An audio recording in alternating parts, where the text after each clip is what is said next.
Well, welcome in, everybody. This is going to be a live stream completely dedicated to looking at your Dynasty football trades, as well as doing some Dynasty team reviews. Appreciate everybody in here. We have got a ton, and I mean a ton of trades to go through today. I'm excited that you guys, before we went live, decided to submit a bunch of trade questions because there's some good ones here too. I had a look at them and I thought, man, we have some great conversations today. But let me know who I am hanging out with here in the chat. Appreciate y'all big time for being here. If you'd like to get your team reviewed tonight or ask a trade question,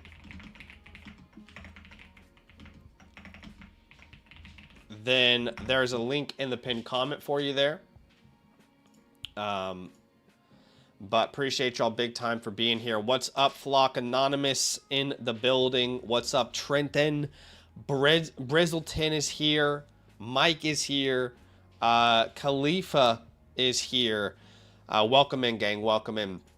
Like I said, I've got a ton of trade questions today to go through that you guys have submitted over on the Flock Fantasy site. If you want to be a part of today's stream, obviously you can go submit a trade question there as well. Would love to hear from you guys. But I am going to do a small little giveaway today. Nothing crazy, but I'm going to give away a trade question voucher. So I thought it was fitting, since I guess technically we are doing a trade question show. Also, we'll do some team reviews, but I thought it was fitting to give away some trade question vouchers. So if you guys want to enter the giveaway, step one is very simple. All right. Step one is to simply like the stream. And then step two is to type the code word, which for today, the code word we're going to go with is trades. Okay. So trades is the code word, all one word. Very, very simple to enter today's giveaway. All right. Here's the thing. I want to hear from you guys, though. I want to hear from you guys on all these trades that we look at today. And I want to know what your opinions are. I want to have some back and forth here. And of course, we will have some team reviews as well to look at today. But let's start off with Whomper here, who is in a Dynasty 1 quarterback, 10 team start 8. This is a small league, really small league. Not only is it only a start 8, so only 2 flex spots that you have to consider here, but this is also a 10-team league.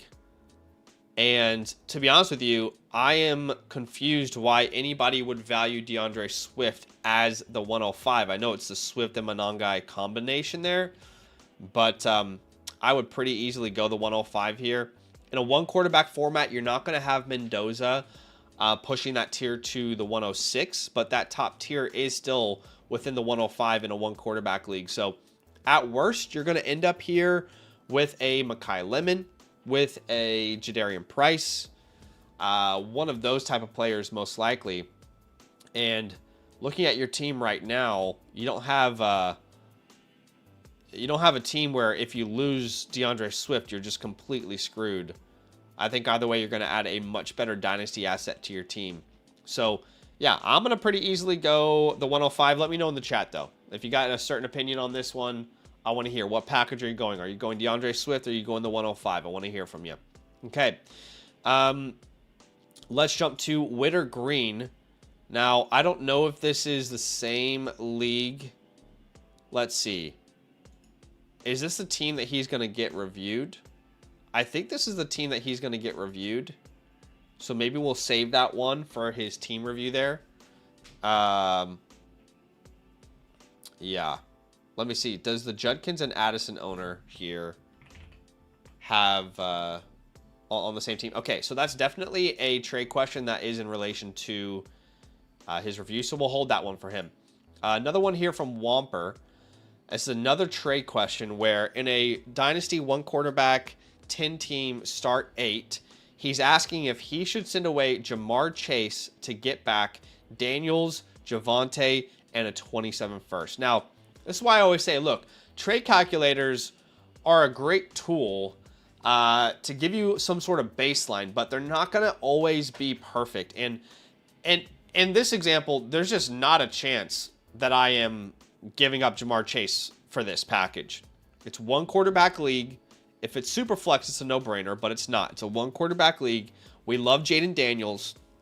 Okay, we love Jaden Daniels here, but he does not have anywhere near the same value in a one quarterback format as he does in a super flex format. Okay, so this would pretty easily for me be a pass. If you're going to sell Jamar Chase, you need to get a much bigger return than this. I mean, we're talking like a late first, Javonte and Jaden. It's just, quite frankly, if this hit my inbox, I would feel disrespected by it, but I'd love to hear what you guys think in the chat. Maybe you guys have a different opinion to me. I'm trying to think if there's like a counter out there. Like, yeah, I probably would need like the 102 to consider this.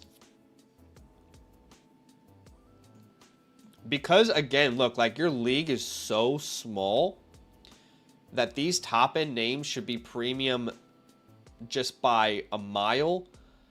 I think I probably would need like the 102 and a mid first. And I know that the Dynasty calculator here is saying that you're robbing them. I don't really agree. I think that this is probably the minimum. I mean, that's Daniels, Williams, Carnell Tate, and a first. There's no chance any of those end up being as valuable as what Jamar Chase is in your format right now. Okay, I would also have the same view if it was JSN, 100%. Like, to be clear, that's my opinion. You guys might have a different opinion, but I would 100% have the same view if it was Jackson Smith and Jigba. In fact, I actually have Jackson Smith and Jigba as my wide receiver 1 in Dynasty, so that you'll see Chase there listed at wide receiver 2. But what do you guys think? Maybe I'm overthinking it. Which side do you want? I think I know what the chat's going to say here. But to me, I think you got to get a lot more out of that. Again, appreciate y'all being here. I'm going to give away a trade question voucher on today's show in honor of it being our first trade show of the year. If you'd like to submit into the giveaway, all you have to do is like the stream and then type trades into the chat. Just one word. It's very simple. Also, I'm going to prioritize all the trade questions in the chat today. However, there will be points today where I'm going to try and kind of go back and forth between the chat and Flock Fantasy. I should have said I will prioritize the Flock Fantasy trade questions, which is true. But there will be times where I might go back and forth in between the chat. But obviously, I want to prioritize the people who are supporting the show in that fashion. So, honestly, I'm surprised that about 25% of you guys are even considering the Jamar Chase side. Really? So, guys, 27% of you in a one quarterback, 10-team start 8 are really going to take the package over Jamar? 30% of you? All right. Am I tripping, yo? I mean, I don't know. This just does not feel like enough for me. So, if it's helpful, Whomper, the poll today, about 73% of people want Jamar Chase, and there's 27% who are choosing the package. I do not think you're getting anywhere near enough. Okay. Clever Sheep is here. What's up, Clever Sheep? He would be sending away 2 firsts for Travion Henderson. Yeah, this is interesting because it's labeled as a late 27 first. Okay. And the 28 first is labeled early to mid, which I know you have to submit something on the site, but I find that really difficult to project. So I guess which side do you want? Do you want the picks, or do you guys want Travion Henderson? Here's the reality. I think this is actually quite simple. If we knew that this year Travion Henderson had a 16 point per game season, he ended up being the 60 to 65% work share player in that backfield, then I think we would all pretty easily prefer Travion Henderson. But there's a ton of risk here as well. the opposite side of that is Ramondre Stevenson is still too good, and they split completely down the middle, and people are still skeptical about TreVeyon Henderson's future. So right now, I think this is too much to pay for TreVeyon. I'm all aboard buying TreVeyon Henderson. This is a 10-team Superflex start 9. I'm all aboard buying TreVeyon Henderson. But think about it. You have no quarterback 3 of note. You've already got a pretty decent running back room with Genty, Hampton, Monangai, Brooks. At wide receiver, Neighbors, Egbuka, McConkey, Pearsall. You've got Warren. Like, if you're going to do a deal like this, I'd rather do it for a player that I just, like, I know is going to step in straight away and help make a pretty big impact. Not to say that I'm anti TreVeyon Henderson at all, but I wonder if you could do a deal here where maybe we also upgrade somewhere. So, for example, when I say we upgrade somewhere, we get Trey McBride and we send them Tyler Warren. That would definitely intrigue me a lot more. And maybe you can add a second to the side that you're sending, right? You've got plenty of picks here. So if you're wanting to kind of go all in here, 28 or a 27 second, I don't mind. Can we try to get an upgrade?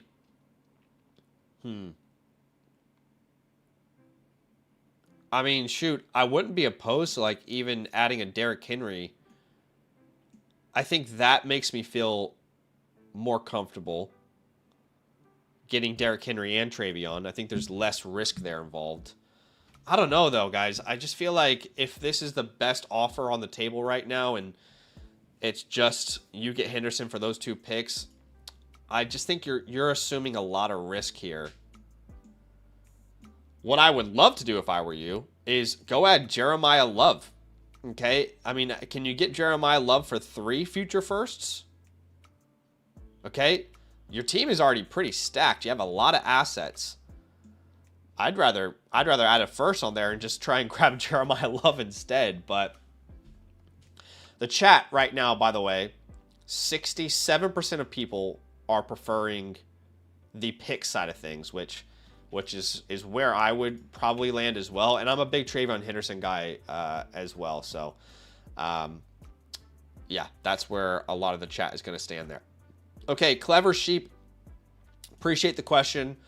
We are going to move to Chris here. Chris has a trade question here.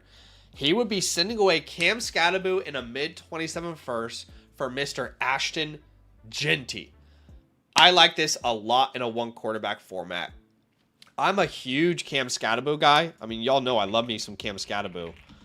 But I just feel like getting Genty here is pretty awesome in a 1-quarterback start 8. It's only a start 8, okay? There's not a huge roster you have to account for. Ashton Genty is probably worth 3 first-round picks. You know, there might be leagues out there where you could send 2 first and a second, but in most leagues, I would say Ashton Genty, you're probably going to have to pay 3 first-round picks. In this scenario, Scatterboo in a first, that's only 2 first round in value. You make this deal, you are now starting Dart or Dak, then Genty, Chase Brown. At wide receiver, you'd start Pickens, McMillan. At tight end, Fannin. And then you only have 2 flex spots to fill after that, which would be TreVeyon Henderson and Emeka Egbuka. That's an awesome lineup. You still have 3 firsts in 2028, oddly enough. So I love Cam Scatterboo, but and let me just say before I finish this thought, Chris, I don't think it's absolutely insane to say that Scatterboo could outscore Genty this year. I know a lot of people are going to hate me for saying that, but I don't think it's absolutely insane. But Genty is just historically in a group of prospects where it's basically going to be impossible for him to bust. Scatterboo, how many times have we seen a 4th-round running back do really great, and then it kind of falls off a cliff? So I'm pretty easily going to take the Ashton Genty side of this trade here. And by the way, I asked the chat, I don't remember the last time this has happened. 100% of the replies in the chat said that they want to go with the Ashton Genty side. That's rare. That's very rare to see that. Yeah, Bears, of course. You guys can send in whatever trades you want. Whatever trades you want. Tonight's show is completely dedicated to looking at your trades, to looking at some team reviews. So you guys can submit whatever trades your heart desires. Okay, Lane is here. What's up, Lane? He says, I know it's an overpay on paper. Counter ideas are welcomed. So you would send away Breece Hall and Zay Flowers for the 102. Yeah. So he already knows this is an overpay. You're essentially, what you're doing here is you're sending Breece Hall and Zay Flowers for Carnell Tate. That's a big ask. That's a big ask from you. If we look at consensus ADP right now, let's compare in real land startup drafts. Where is Carnell Tate and Breece Hall going compared to each other? So right now, you can see this is post NFL draft on the right side of your screen. This is all on landleagues.com, by the way. I think it's a really great resource because it's real drafts, right? But you will see clearly Carnell Tate is going higher than Breece Hall in every draft. But the gap between them is so insignificant. You know? I mean, typically they're going within a single round of each other. So to kind of have Zay Flowers almost as like a throw in there,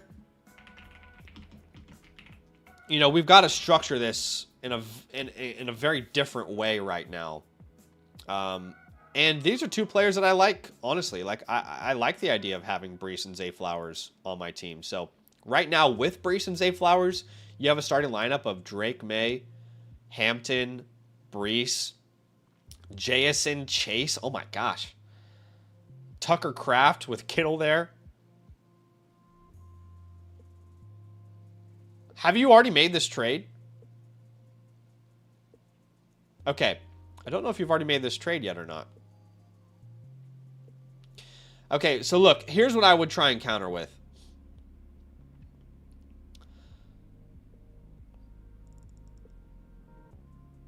Let's cook something up here.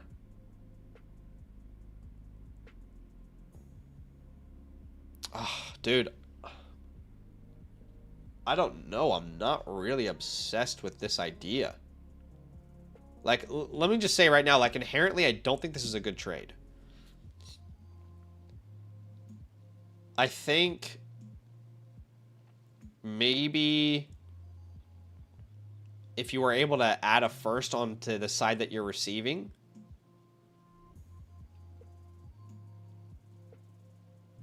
you know, can you add like Jordan Addison into this deal and get the 104? Right? This is where I think a counter makes sense. Right now, you're just giving up two players that might be equivalent to Carnell Tate at the end of the year. I love Carnell Tate, don't get me wrong. I'm a big Tate guy.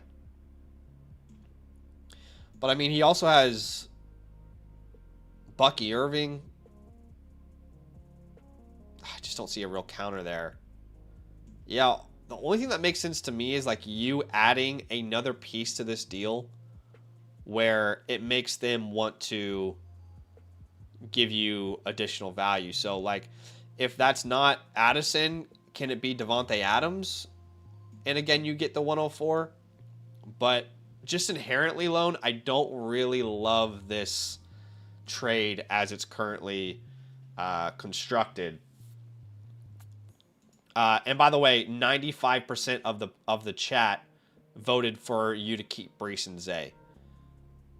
So, yeah, just so you know where the community stands. Jordan says, I submitted a trade question last night.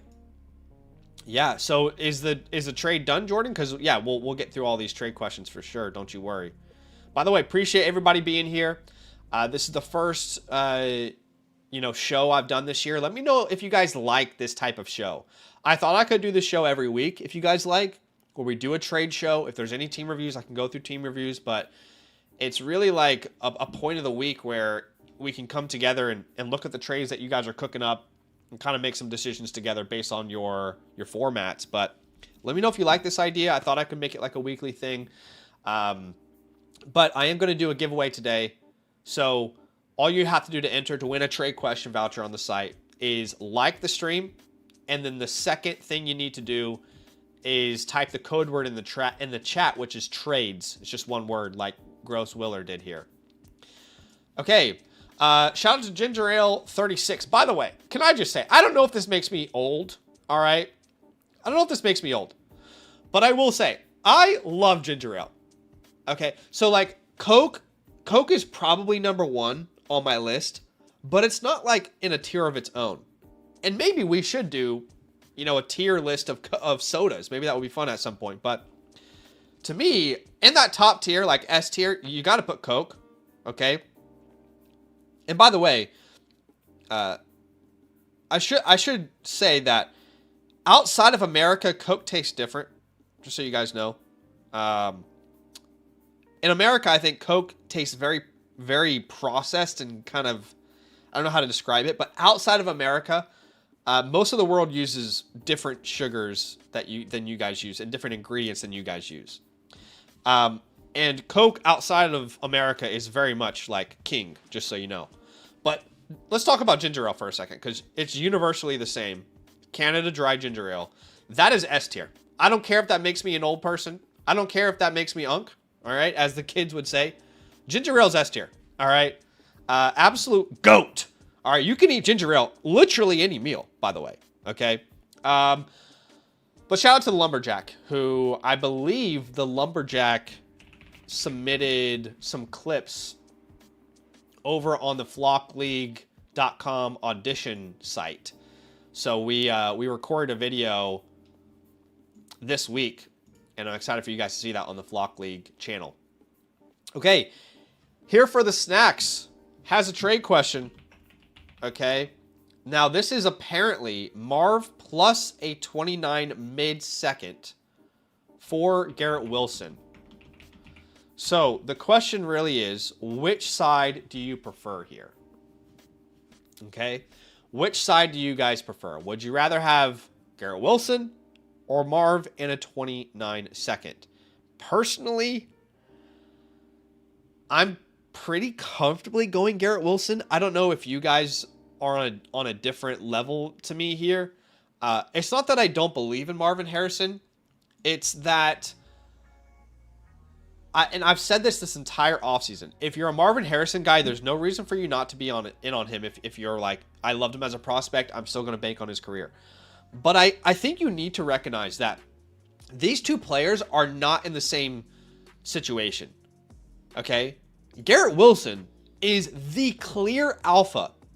If Garrett Wilson is healthy, you know he's good for a 27 to 30% target share. You just know that. He is the number one. He is the alpha. However, with Michael Wilson, you're not really asking who's the wide receiver one, because it's a little bit irrelevant.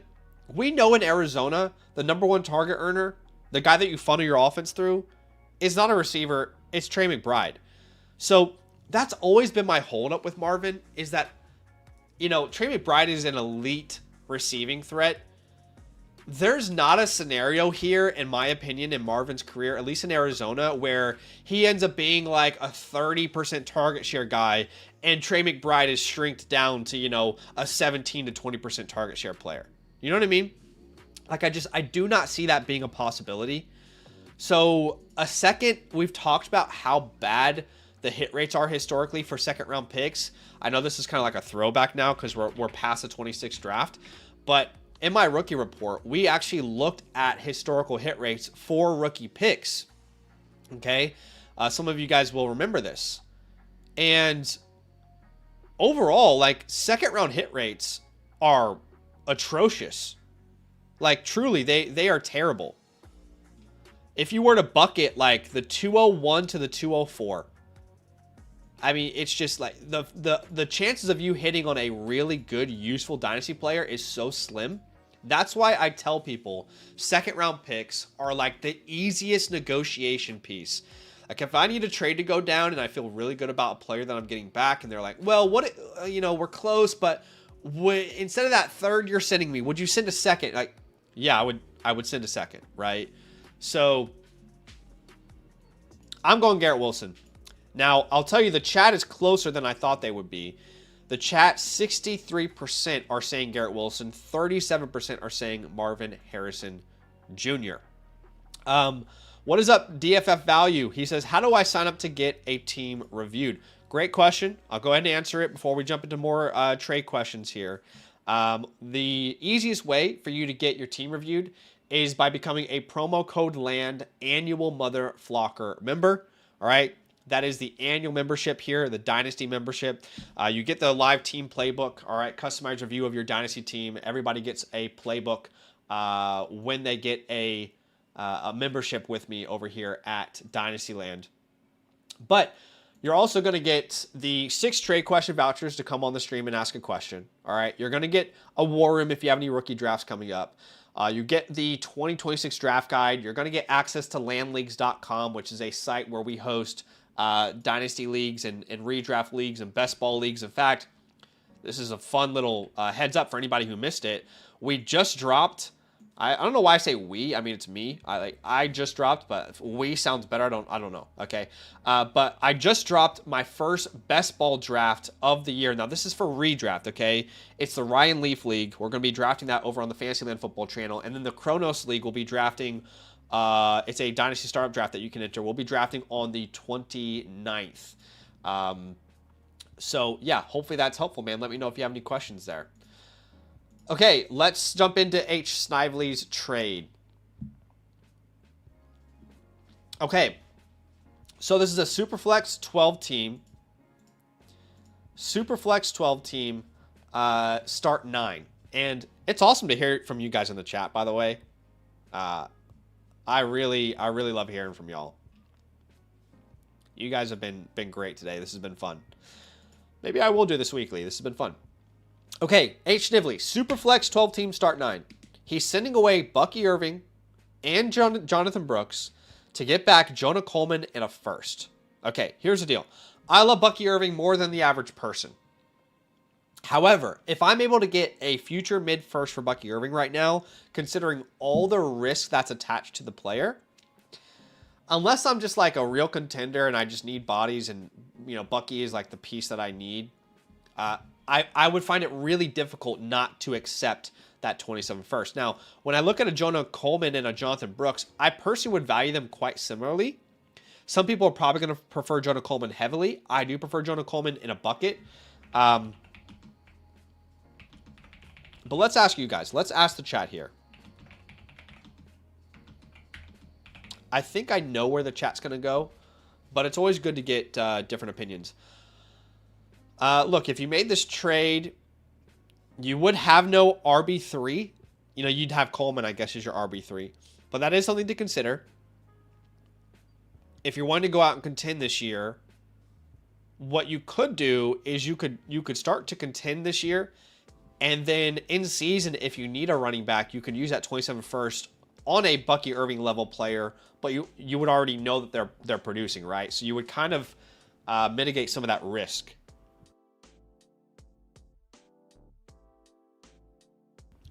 That's true, Bears. A first could be anything. Could even be Bucky Irving.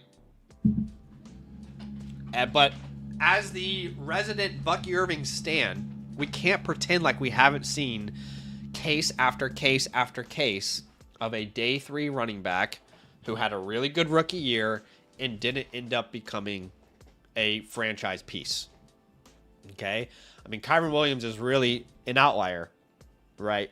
But I love Bucky a lot. I'm just saying, I think I would take that package. Right now, it's really split down the middle. Wow. This is like a 45 to 55% split. But the chat does prefer Jonah Coleman in the first. I think there's less risk in that side. You know that first is going to retain value, Snively. You just know that. Okay, there's not a world where that first doesn't retain value. We can't say the same about Bucky Irving. We just can't. We can't say the same about Bucky Irving. Okay.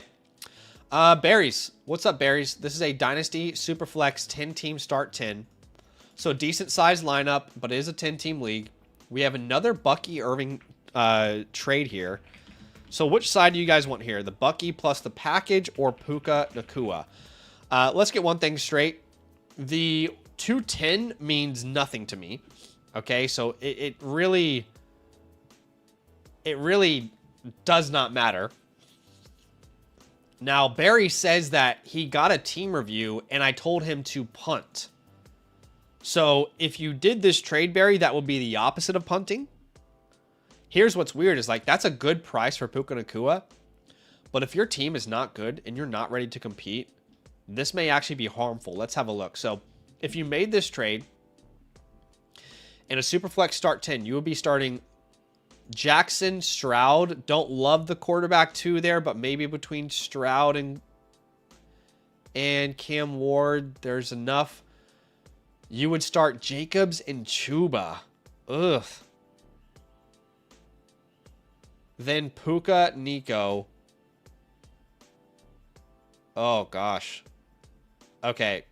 I can very easily tell why I told you to not compete this year. Guys, this is so hard. I'm assuming he's sending away his own first. This team can't send away their own first, man. This team cannot afford to send away their own first.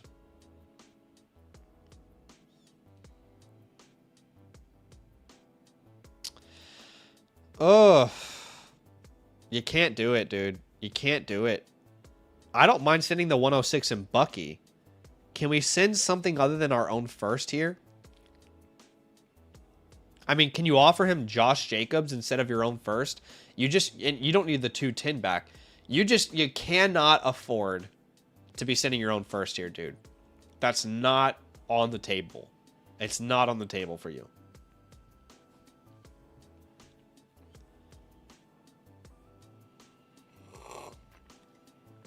I mean, another option is you consolidate and you send Bucky and Nico Collins for Puka. Right? There's another option. But the chat, 77% of the chat likes Puka as a value. But this is why a trade calculator on its own is only so helpful. Okay? Because the context of your team screams to me that there is no way you can send away your first round pick. So I'm sorry, as the trade is currently constructed, no, you can't take this deal. You can only take this deal if it doesn't involve you sending your future first round pick. So that's where I would land on that. We have some more trades that are coming through. Oh, you guys are submitting trades. Hell yeah. This is cool to see. Guys, if you want to get your trades prioritized on the stream, best way to do that is by doing it through the link in the pinned comment. If you guys don't know, I'll show you exactly what that link is going to send you to. It's going to send you to my link tree. And what you're probably looking for is just this little button here that says ask a fantasy football question. Okay. That's probably what you're looking for. That's going to take you straight to the site where you can submit a trade question. Okay. Now, if you don't have an account yet on the Flock site, I would say definitely make sure you sign up for one. You can use the code LAND if you want to create a free account or become a member or whatever the case may be. But let's quickly get to the super chat from Cameron. 103, 108, 201 for Hampton. Superflex 12 team half PPR start 9.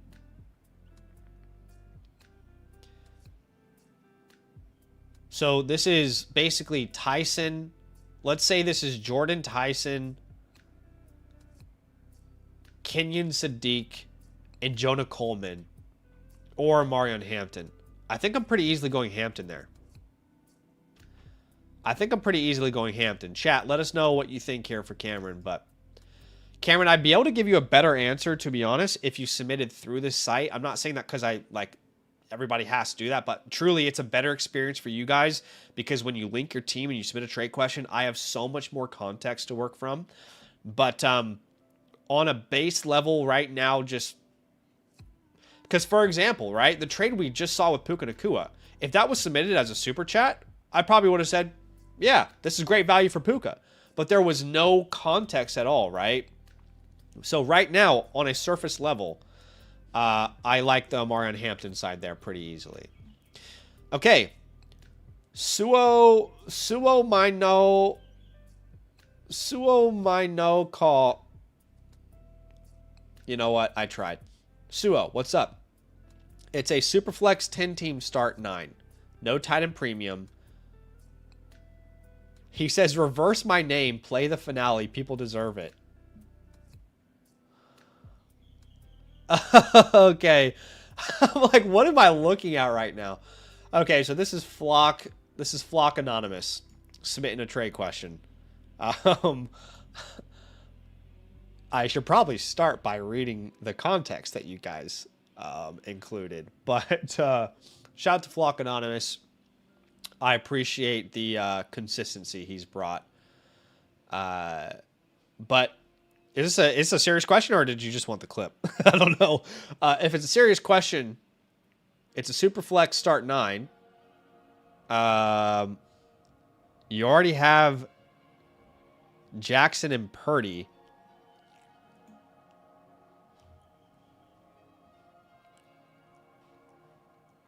To me, I think it actually makes more sense to hold Bijan here. Again, I don't know if it was a real question or not, but not a serious question. Just wanted the announcement from the finale. Okay, all right. All right. Well, there you go. Appreciate you. Okay. He said, figured I would hack the stream. I love it. Let me move this over so when I bring up your guys' comments. Ooh, look at how big I can make myself. Solo dolo. All right, Chase and Breakers is here. Let's ask the question. Which side do you guys want?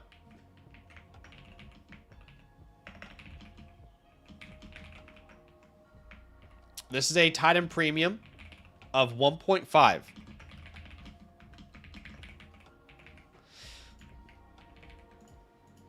It's interesting because personally, for me,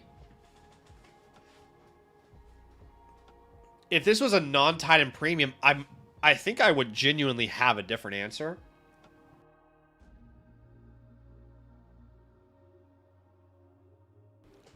Sorry, so they need to fix what that shows, but this is just a half-point premium, meaning Titans get 1.5 points per reception, but the standard is PPR at 1 point for everyone else. So if you did this deal, first off, you'd have Lamar Jackson, Daniel Jones. I hate your quarterback too. You would have Brees, Scattaboo, Chase, Egbuka, Gadsden. And then you'd have to start 3 more names. And those 3 names, I guess, would be Wandale, Quentin, Henderson. I don't love it. I think with the premium and your team really not having, like, these are 2 young pieces that you're getting. But I think I'd rather stick with the premium piece in a Titan Premium format here. And also, if there's this idea that, like, making this trade makes you a contender, sure, but you have to account for some injuries. I already don't like your quarterback, too. I already don't like that in your flexes you got to put Wandale and Johnston.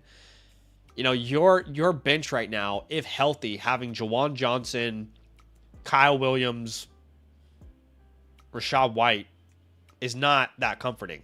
Tua Tagovailoa. So, this is pretty close.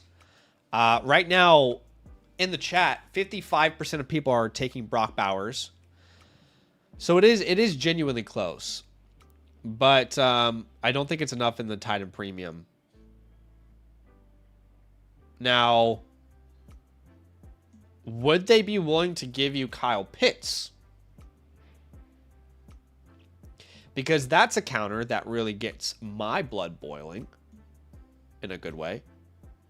Yo, what happened to Trey Lance's hair? Wait, did Trey Lance ever have hair? I can't remember. But I like this counter. If you can get Kyle Pitts back. And then You know, what could you throw him? Could you throw him? Maybe Rashad White there. But Chasing Breaker says, if I toss in QJ for Pitts, what do we think, guys? I think Quentin Johnston could get some more respect in Dynasty this next offseason. But if he was able to do this is actually quite intriguing to me.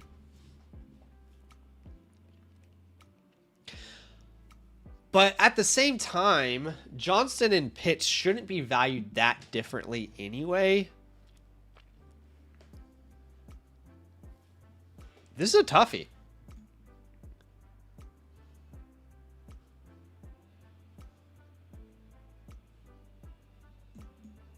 You know what? What does he think of Zay Flowers? Could you do a big trade like this? This would definitely push me over the top. There's a lot of people who are very anti-Zay Flowers, or they could care less. If he's one of those people, and you can swap Zay and Wandale there, I think that would be enough for me to pull the trigger. That's a close one, Chasing, though. That's a close one. I think it's pretty fair. But I would say that Bowers is by far the safest asset there. And transparently, it's not really close. Okay. By the way, if you guys are just joining, I am going to do a giveaway today. All you have to do to enter to win is like the stream. And then step 2 is to type in the code word, which you'll see Jules did here. Code word is trades. Okay, Bears Hawk, what's up? I think this is a trade that you already did, right? You already did this trade, Bears? I think you said that. So you would send Neighbors, Williams, and a first for Bijan Robinson.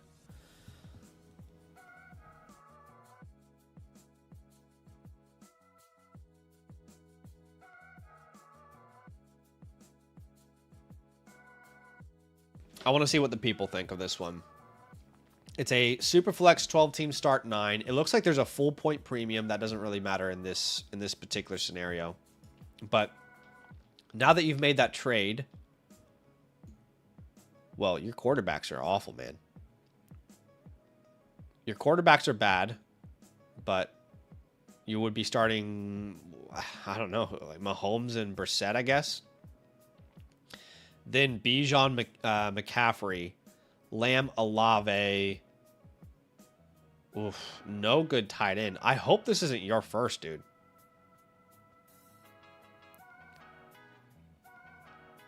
I think it's good value for Bijan. I really do. But I don't know if you were in a position to really make a move like this, dude. At quarterback, too, it's a nightmare. We don't know what Mahomes will be as a fantasy asset coming off a torn ACL. Okay. Bijan and McCaffrey are going to have to carry you. I like Lamb, Olave, Brown. That's like what? That's 7. You have to start 9. But your tight end is completely... There's no tight end here that I could tell you to start. And it's a full point premium. That's a tough signal to send your first out. And then in your flex spots, I mean, who are you starting? I really don't know who you're starting in your flex spots.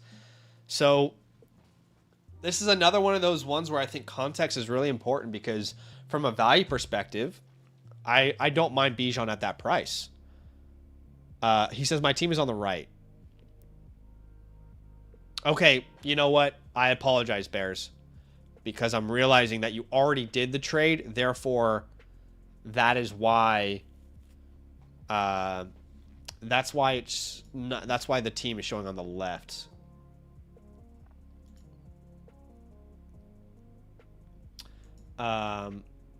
Let me submit something to the dev team, because I remember asking for them to do this.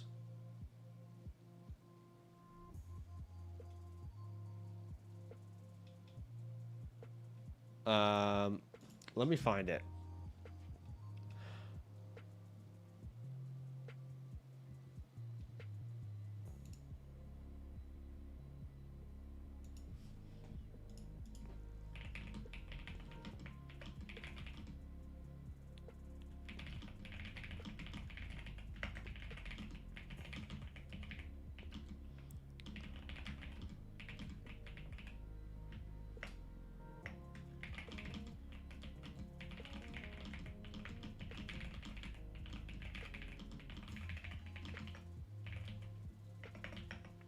Yes, I did ask about this feature in the past. I'm just going to bump it to the devs there.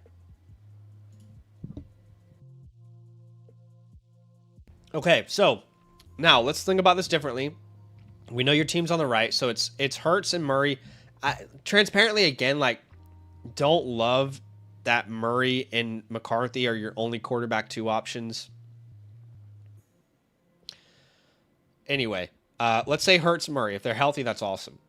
Then Bijan, Judkins, London, Nico.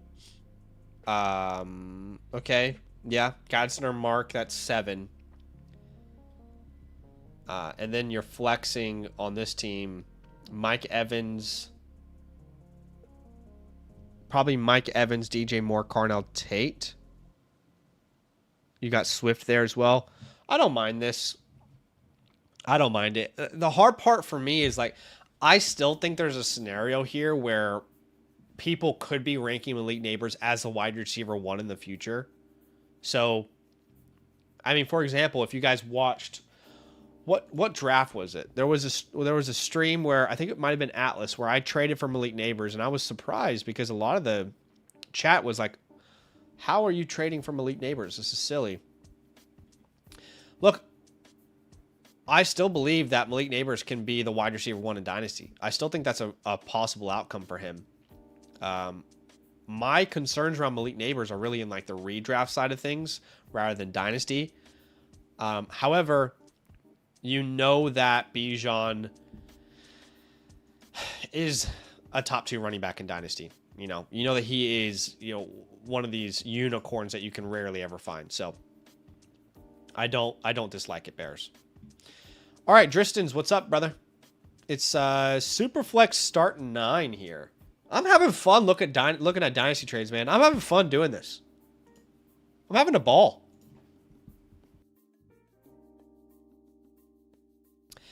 All right, Dristan.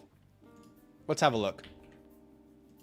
Would you guys rather have Jamison Williams plus a second? Oh, wow, this is crazy. Or Luther Burden? I gotta be honest. I'm a big Jameson guy. Y'all know this. I mean, you want me to go get the jersey out of my closet? I'll do it. All right. But I think we know what Jameson Williams is. Whereas Luther Burden, there is still, granted, he's proven less than Jameson has in the NFL. I that's very fair. But man, he just has this potential that Jameson does not have at this point. He has the potential to be the focal piece in an offense, right? So this is pretty easily Luther Burden for me. Like I said, I love to use seconds and just get deals done. And right now, it looks like about 82% out there are preferring Burden. He says, this is just an idea I threw out there. What else would I need to throw on to get Burden?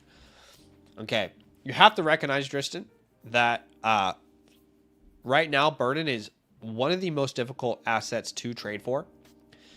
Right now, let's just look at this. Your team is May, Daniels, Hampton, Walker, Henderson, Cooper, Pierce, Evans, maybe in there, Loveland. It's no titan premium. So what would you need to make this trade actually happen? You have 3 firsts in 2028, 3 firsts in 2027. Jameson is an attractive piece for most people.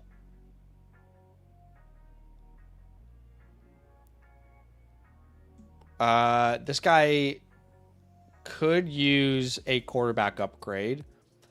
I think I would try something like this where, like, I do a Darnold Shuck swap. And maybe you start there. Maybe you start there. I love Shuck, but I'd be willing to make that move. If that doesn't work, then we need to try another swap.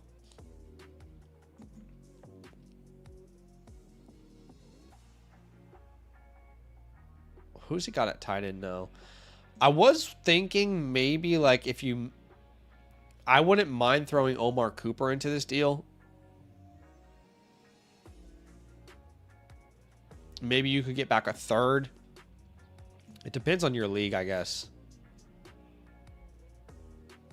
Hawkinson isn't worth anything. I don't really want to use a first if I'm already using Jameson there. Can you guys hear the construction outside? Should I close the window? One other thing I think you could try, which is risky. I don't really want to do that. I'm not sure I would want to do it, but I was thinking like a Saquon Henderson swap.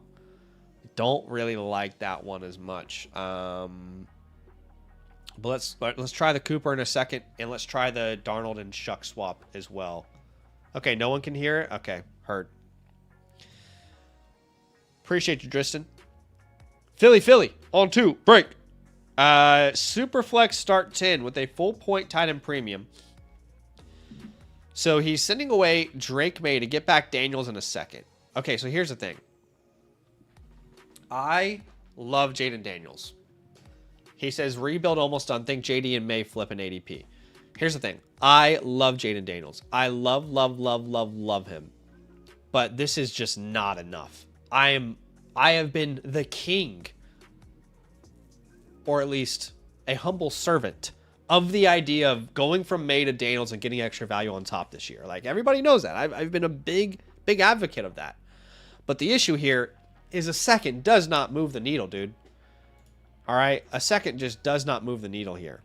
You have got to get something that is actually tangibly valuable if you make a move like this. So let's find something that's actually tangibly valuable.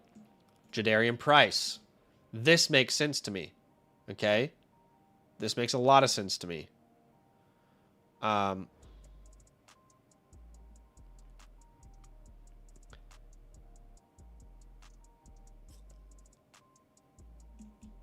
It's a big tight end premium. I mean, can you throw in Raridon? Like the idea of him being like the next future tight end for Drake May in a full point premium?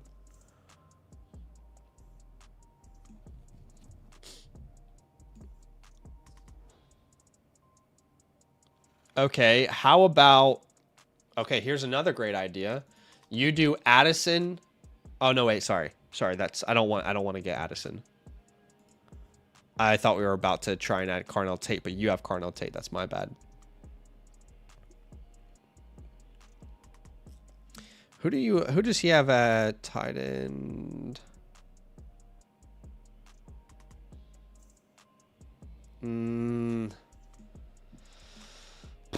No.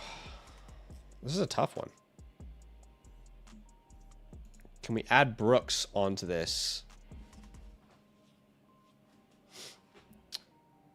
For Jadarian Price and Jonah Coleman. You know, like a second round pick is just not going to really move the needle. Now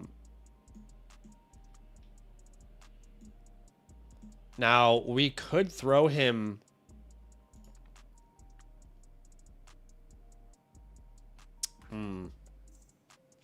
Yeah, someone's saying he needs a quarterback too. I just don't think there's a quarterback 2 here I want to go out and get. Yeah. Look. I think that Jadarian Price is going to have to be the piece if you do this move. It's going to have to be Jadarian Price. I don't see anything else that really makes sense. The alternative here is you're not asking for a second. You're asking for a first. And I know that might seem wild to ask, but think about this for a second, guys.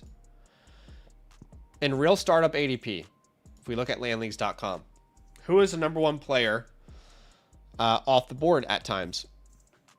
it's typically Drake May. He goes either 2, 1, or in the top 5 typically. Okay. So you have to value him around the 101 or the 102 in a startup draft. And Jaden Daniels, in a lot of people's minds, think he's worth a mid to late second round pick in a startup. So you've got to get some value here that makes sense. And again, with us getting that first back, I'd love Jonathan Brooks, but I would be willing to send Jonathan Brooks in a deal like that. If it's not Johnny Brooks, Terrence Ferguson in a deal like this because it's a full point tight end premium. But a second is just not going to move the needle, dude. It's just not going to move the needle.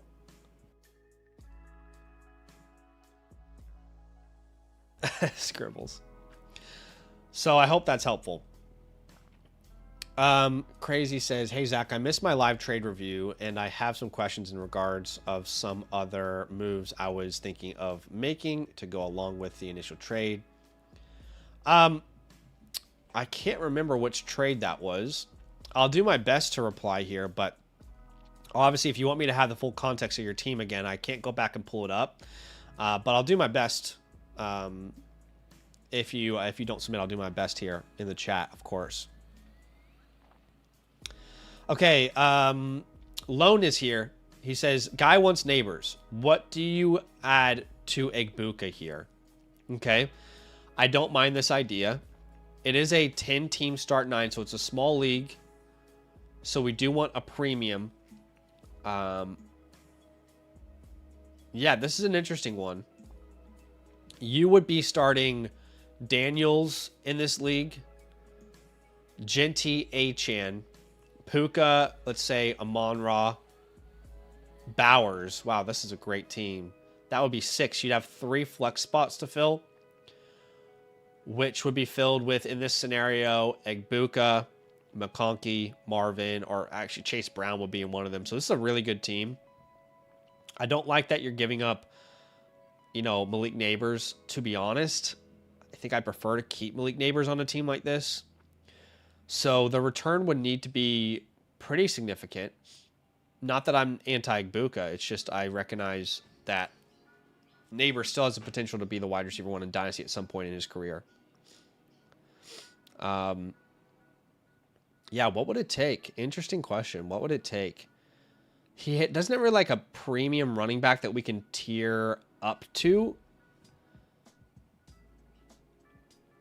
He has London. Like, it would be Egbuka and London, and then we would have to send back probably like Marvin makes sense. Marvin and Malik for Egbuka, London. I think that makes sense to me.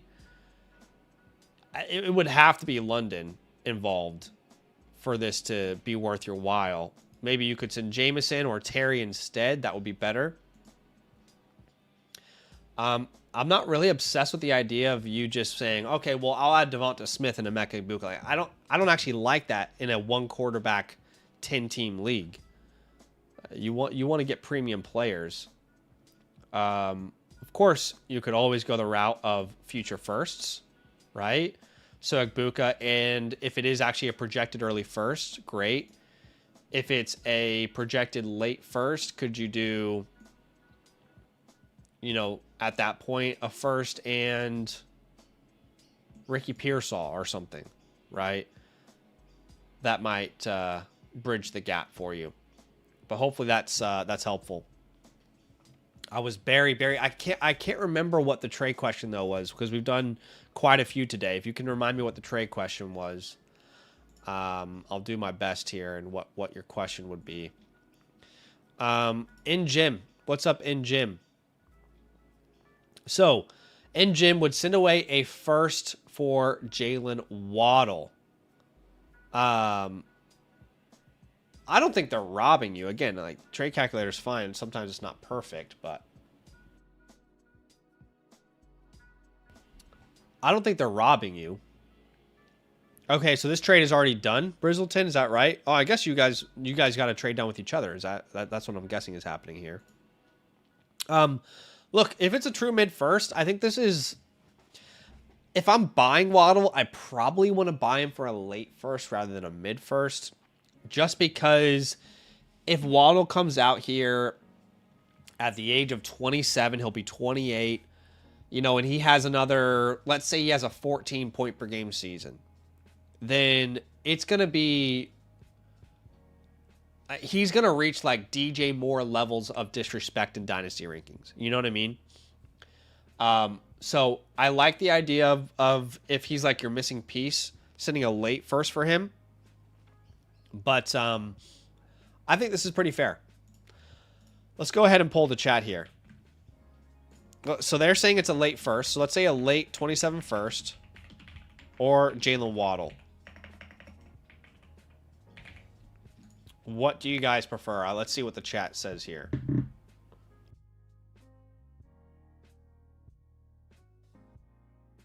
By the way, if you guys are just joining, appreciate you being here. You can submit a trade question through the site if you want to be on the show. But I am going to do a giveaway for a trade question today as well. All you have to do to enter is like the stream. That's step 1. And step 2 is to type the code word today, which is trades. And I'm thinking about making this a weekly thing. What do you guys think? I mean, I've had a lot of fun looking at your trades here. I'm thinking about making it a weekly thing.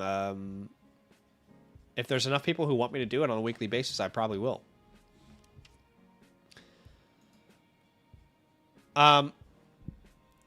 Mike says add a even option. Okay. Right now, most people are leaning Jalen Waddle. I think it's pretty fair. Like, you have to be realistic. If you have Waddle, you can't expect to sell him for an early first or a mid first. Like, late first is probably the most you're going to max from him. But I will say, Waddle could be a real explosive weapon this year. Disco Stew, Superflex 12 team start 11. This is a massive tight end premium. If you're in the chat, please let me know if I'm reading this right. The way I'm reading this is that it's a 1.5 tight end premium. So we're not even just a full point premium, a 1.5 tight end premium. So that is wild. Now, this is a 12-team Superflex start 11. Big lineup. You would be sending away Pickens, Concepcion, Reed, Bernard. You would be getting back Chase Brown, Lab McConkey, and Jameson Williams. This is a close one. Here's what I would say. Personally, I'm not really bothered about investing in Jaden Reed or Jeremy Bernard all that much. I think they're great players. I don't think they're needle movers. So they wouldn't really have a huge... They wouldn't weigh a lot in this deal for me. I really view this as like Pickens and Concepcion or Brown, McConkey, and Jameson. And when I view it in that light, it does seem like a pretty massive pay for George Pickens and the potential of a KC Concepcion. I think I lean the Chase Brown side. The way I view this is you're sending away 4 players, but 2 of them are really startable. We don't even know what Concepcion is yet, actually. You're getting back 3 players you know you can start. And that's really valuable in a start 11 league. So, Sean says 1 PPR, then 0.5 PPR for tight end with 0.5 first down bonus for tight ends. Oh my gosh. Wow. Those per first down bonuses can add up big time. But the vast majority of the chat is also leaning the Chase Brown side of this, by the way.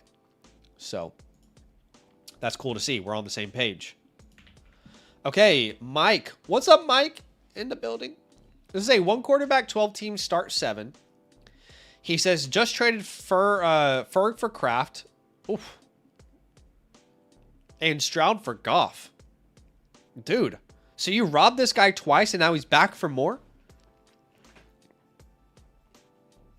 You know, some people pay to be hurt.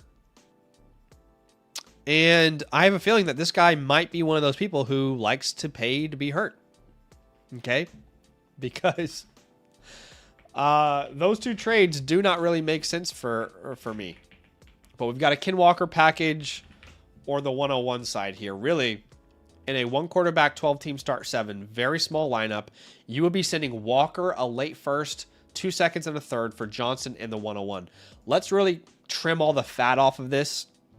I don't care about the seconds. I don't care about the third. I don't care about Quentin Johnston in this trade in particular. The trade, when I really boil it down, is Ken Walker in a late first or the 101. And I think Ken Walker could have a fantastic year. But we know that running backs drafted top 5 are basically a gold mine in Dynasty football. So I'd have a really hard time not taking the 101 side of this, especially when you're factoring in that it's just to start 7. You know, that's such a small lineup.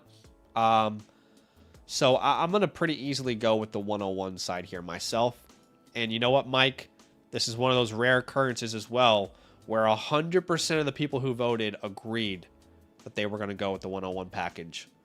Yeah, that's it, Bears. I mean, some people, what do they call it? I don't want to get the stream shut down, but some people call it, was it a humiliation kink? So, hey, whatever works for you. You know, there's no judgment here. Okay? All right, whatever, you know. Okay, we're not going to dive in any further. Superflex, 12-team start 10 from NGEM here. It's a tight end premium. He's sending away Drake May and Zay Flowers. Was this the same team that we looked at, or is this a new one?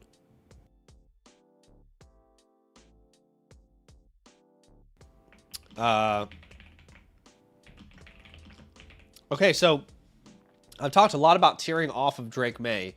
Here's the problem with this particular trade. This particular trade, I think what you're doing is you're excited about the idea of Jalen Hurts and Emeka Egbuka. I am too. I love that side of the package, but I think this trade also devalues Zay Flowers. Again, if we're going to trim the fat off of all this, like him sending, like you sending a 4th for him to send you back a 2nd and a 3rd, like it really does not matter at the end of the day. Like it's kind of silly that that's thrown in there. I imagine maybe that's a negotiation tactic from him. I'm not sure. I could be wrong, but that's not going to move the needle in any way, shape, or form. Okay. So in this particular trade, while I want to tear down from Drake May, I don't think that the return you're getting is good enough. In fact, like I probably would expect if I tear down off of Drake May, to be straight up with you, I probably would prefer like a Hurts and Egbuka back. That's probably what I'm expecting based off what the current market tells me he's worth. So, yeah, I'd have a really tough time paying that much. Excuse me, sorry. That's disgusting, sorry. But yeah, I think this is an overpay, man. So in the original, I would take Drake May, but that would be my counter. Let's remove Flowers. Let's remove the picks. It's just a bit silly. All right, T-Legend drummed here with a trade question. And this is a Superflex 10 team. Superflex 12 team start 10.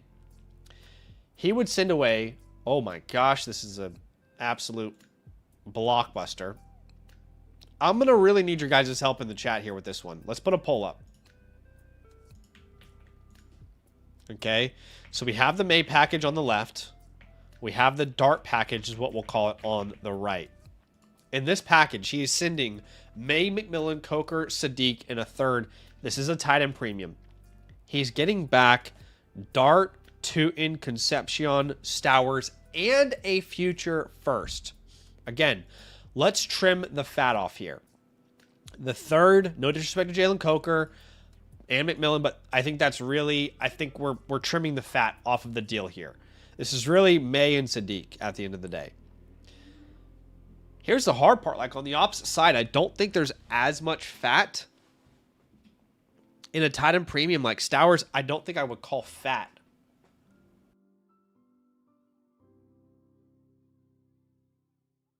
Yeah, this is super interesting.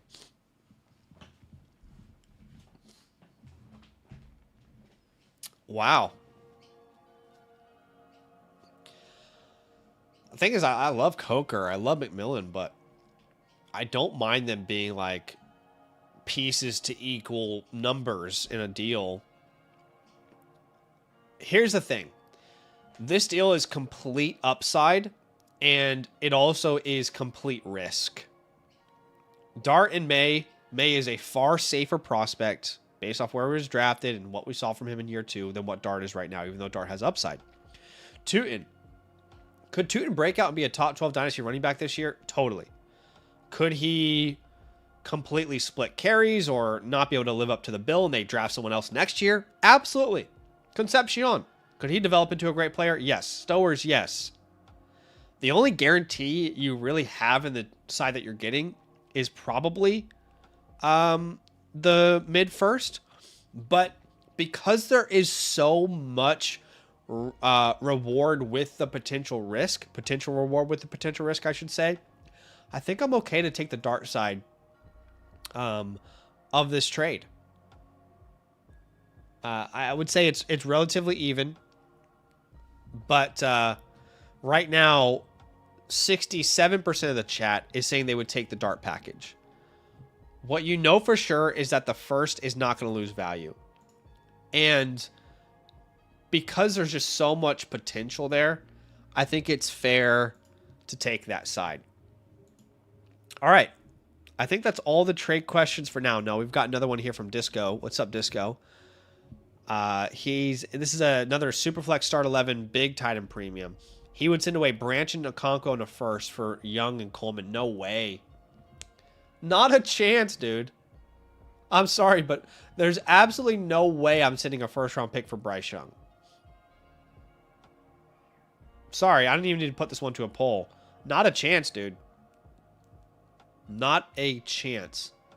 I have no problem going out and you trying to buy a quarterback with a future first.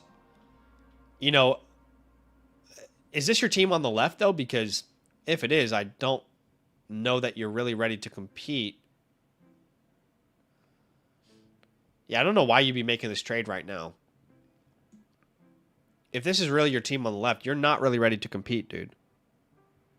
Or is it your team on the right? You let me know if I'm reading it wrong. But this team's not ready to compete. I'm not bought on Bryce Young being worth the first. Okay, he says my team is on the right. So did you already make this trade, Sean?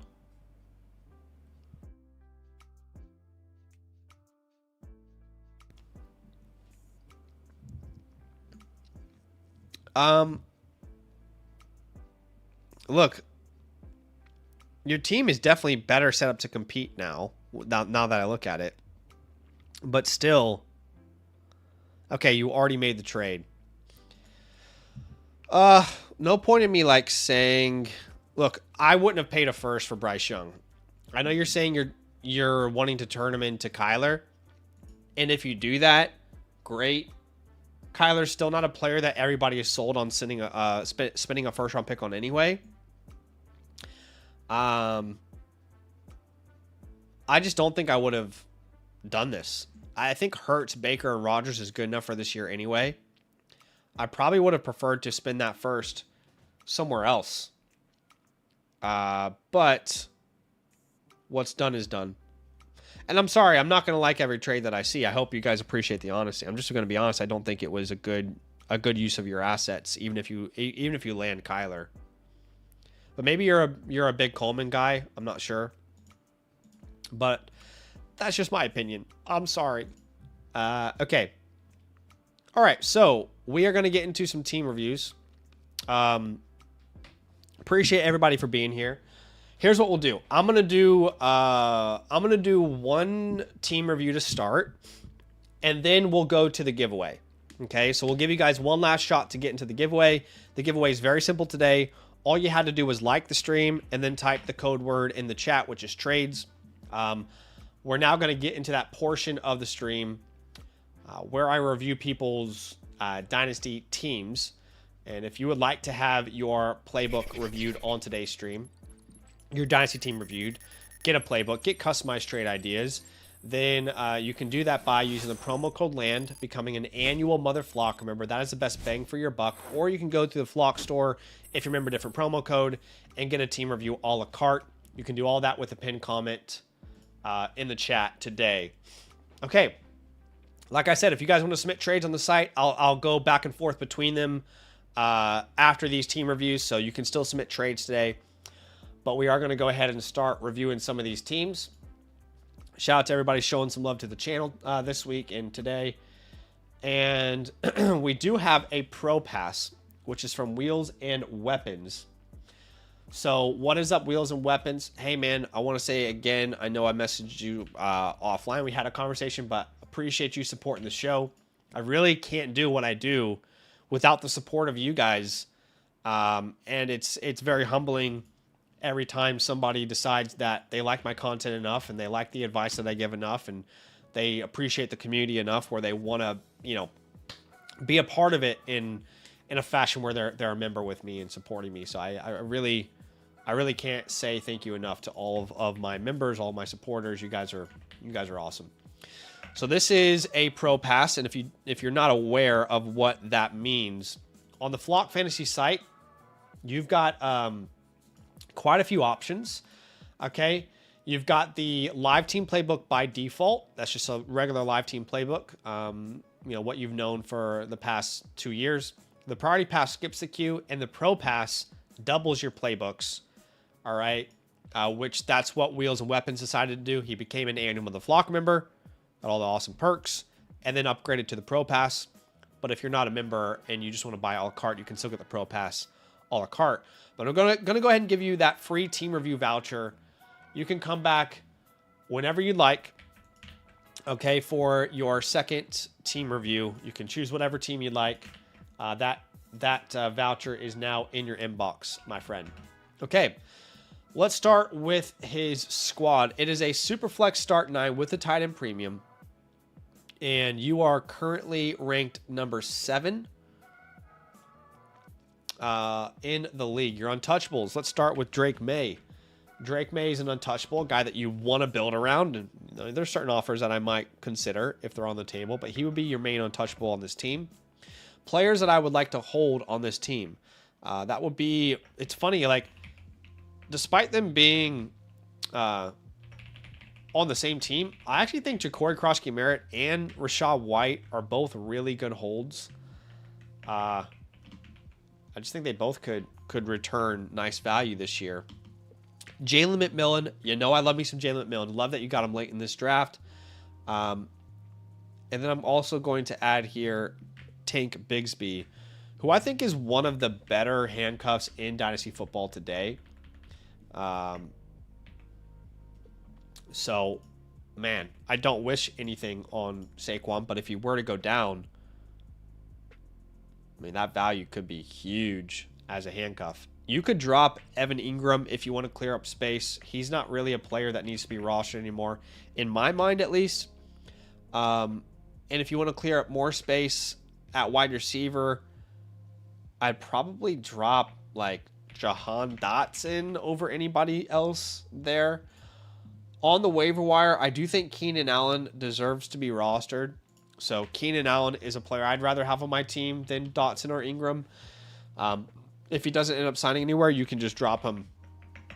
You know, that's completely okay. I do believe that Wheels and Weapons is coming off a startup here with this team. So, yeah. What's up? The Fish Keeper says, hey, Zach, do you think the Flock site will ever have separate values set for best ball versus managed? I think it's a possibility. If you want that to be a thing, I would highly encourage you to go into our Discord. And there is a section where you can make suggestions. I think it's like site recommendations. Let me find it.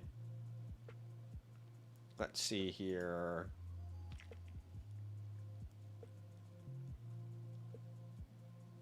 Yes, so in the Discord, you'll see site recommendations here. And you can make that suggestion there if you'd like. I know that our our team is constantly looking at those. Okay. All right, so let's have a look at the team, though. Like we said, Superflex, start 9.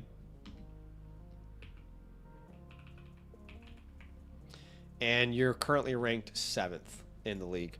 Which, honestly, that doesn't matter too much if you're coming right off a startup anyway. But you're starting May and Dak, Walker, Hubbard, London, Egbuka, Kraft. Then you are flexing DJ Moore, Alec Pierce, Mike Evans. Honestly, coming off a startup, that's a pretty good team. And actually, it's only a start 9. So you would have one of those receivers on your bench that I just mentioned. I like this team a lot. Obviously, like, running back 2 is a clear weakness for you. But this is a pretty strong team across the board. Coming off a startup, I mean, I'd give you a pretty high grade.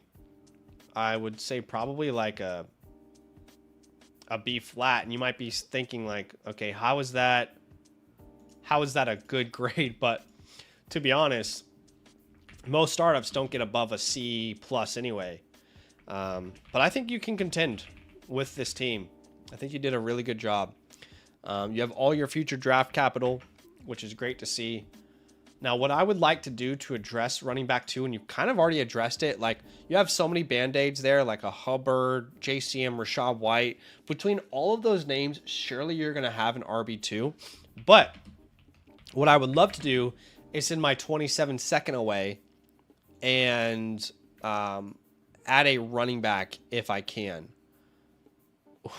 I got to be honest, I probably would be open to looking at a Drake May tier down 2. Okay, so let's start with the simple route of going and sending your second. So Derrick Henry, for example, would be great. Derrick Henry's not a player that people are willing to send a first for. Sometimes people are not willing to send a second or to sell him for a second, but it's worth having a conversation. Like maybe if the Henry owner has a particular love of, you know, Jalen McMillan, who I really like. I've said this before, but you know, if it doesn't work straight up, is there a small addition that you can make to make the trade go through? DeAndre Swift, I'm certainly not willing to send more than a second, but I do like him as an ad for you here. At running back, let's see. Like deeper.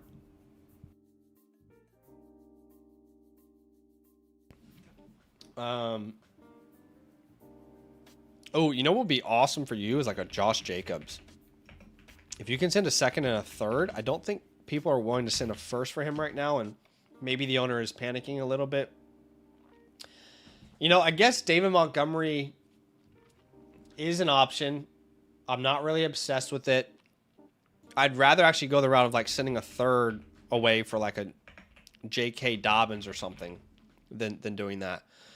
But my preference, if the right trade is out there, is probably to do a May tear down. I actually don't mind. I don't mind between these two options, between your second and a tear down here. But okay, so for example, like Jaden Daniels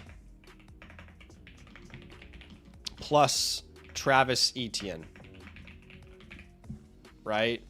I think that's very possible in almost every league. Like, I want to tell you to do this and go after Breece Hall, but the reality is Breece Hall is probably going to be too expensive to pull this off.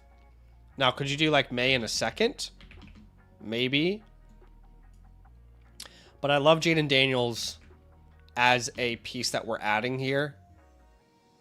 I would do it as well for like Devonta Smith and Jaden Daniels. And I remember making a video about tearing down off of May this year. And I remember specifically showcasing a trade where someone did this exact thing. And so much of the comment section was like, that's terrible. I would take Drake May in a heartbeat. So I know it's possible.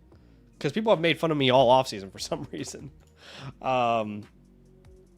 So if that's possible, you're not fixing running back yet. But that then gives you the flexibility with your roster to say, okay, can we move DJ Moore for a running back? Can we move Devonta Smith for a running back? You know, it really opens up the possibilities. Okay, if not Daniels, what about Lamar? Okay, Lamar and Jacobs is probably too risky right now based off value. You'd be really locked in there. How about Caleb Williams? Caleb Williams and Javonte is actually incredible. Javonte Williams. I mean, that would be, oh my gosh, that would be incredible.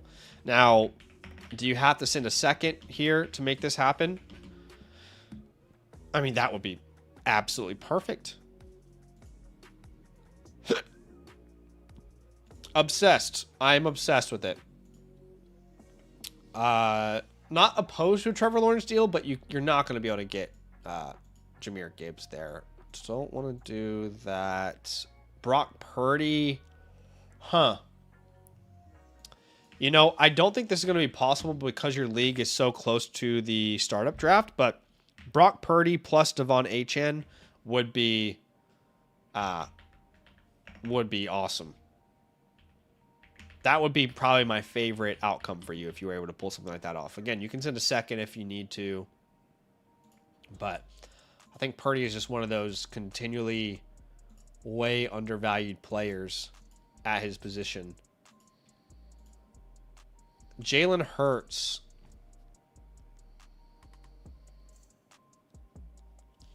You know, I don't think I like Jalen Hurts and Saquon enough to do a deal like that. But those would be the main ideas that I would have. Now, keep in mind, Wheels and Weapon, that we all love in Dynasty. Like, as soon as we get a team review, I know so many people like to go out there and they like to straight away get deals done and make things happen. That's not the reality of Dynasty football. Be patient. Like, don't overpay if people aren't willing to have conversations yet. That's okay. Like, keep good relationships in your league. Remember, you only need to figure this out in September.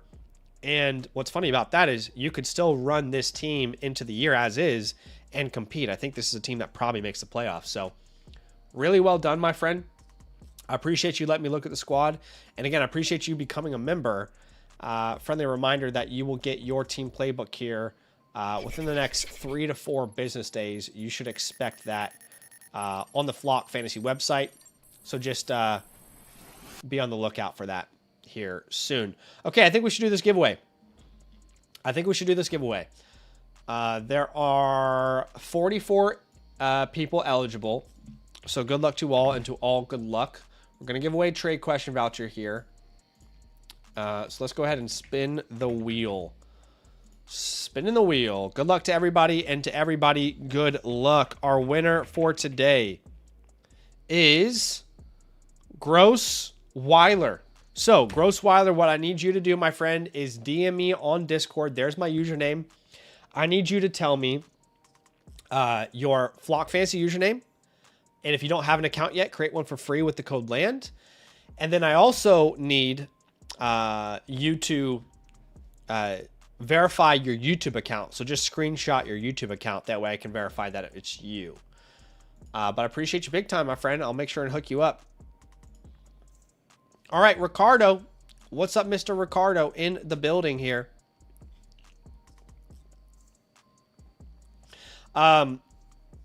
You know what? I should clarify for Wheels and Weapons here. Sorry, I didn't clarify this earlier, but the Pro Pass, guys, if you get a Pro Pass, you can't turn the voucher that you get from a Pro Pass into another Pro Pass. Okay, that's more of like you can do it a la carte as many times, right? But with your annual voucher, you can only do that once. That's a little disclaimer that we have for the Pro Pass. They're at the bottom of the screen. And again, the only reason that happens is because I want to give you guys the best bang for your buck, but I have to make sure we don't have this infinite loop of people getting a review at like, was it like 40% of the price or whatever it is of a normal review. So I can give you some free vouchers there, Wheels and Weapon. I know that you just got a Pro Pass. I can prioritize yours now. because with the Pro Pass, you get the Priority Pass perks of like skipping the queue. Let me know if you're in the chat with me. Let me know. But let's go ahead and answer some of these trade questions that have come through. So one from WLH, where it's a super flex start 12, a massive league. This is a massive league. He's sending away Mahomes, Walker, Watson, and Kincaid. He's getting back Bryce Young and 3 first-round picks. Sheesh. 3 first-round picks. Okay, Walker is worth probably a mid-first. Okay, let's equate the value there. He says, Young is not part of the deal. I did this to include the team I'm trading with. Okay.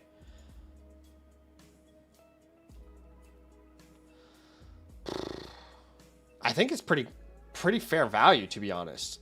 Like I said, like Walker, I would equate to like a mid-first. So then it's Mahomes and Watson, really, for an early and a late first. That's not crazy.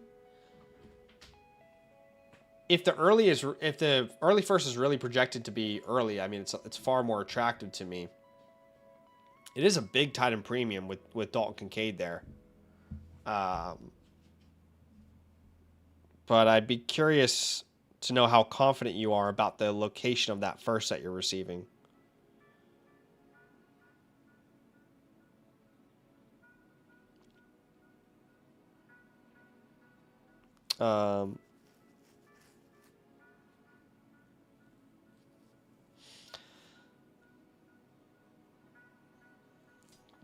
By the way, Peyton, I think you're watching the stream, and I know you've, I'll just wait for your reply there.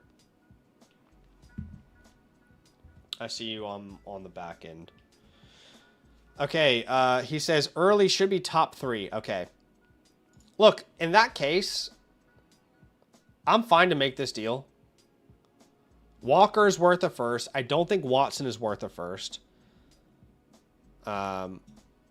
With Kincaid there, with it being such a high premium, you can maybe justify asking for, like, you know, a couple seconds from them. But overall, I think it's a pretty fair deal across the board, Wyatt. But you're obviously committing to rebuild there. Okay, Mills, 3410. This is a 12-team start 11 with a full point premium. He would send away Dak, Chuba, and Chase for Daniels and Tet. Ooh. Man. It's a start 11 too. That's tough. If you made this move, you'd have Daniels, Dart. Your running back room would still be terrible. You'd have McMillan, Wilson, Harrison. I understand the logic of where you're going, Mills. I think you recognize that you're not a real contender, so you're trying to get younger pieces. I mean, maybe I'm wrong when I say that, but that's what I would imagine you're trying to do. But I don't think I would go this route because clearly your team is not a serious contender right now. What you're doing is you're adding Daniels and McMillan, which are really good players to build around. But what you probably need to do is get points off your roster. I would look at selling Chase for like somewhere in the range of four first-round picks. Sell Dak for a mid-future first. Like I would rather have like the 5 future first-round picks in my wheelhouse as I'm probably retooling than the Daniels McMillan if I'm not wanting to add points to my team. But selling Jamar Chase is hard, man. It's not easy to sell Jamar Chase. It's a tight end premium here. Could you do a Kittle and Fannin swap on top of this? I don't know if I'm even there with that, but I think I would probably need, if I did this trade, I would probably need another first. And I know the calculator's saying what it's saying, but I have to value Jamar Chase a little bit more than this.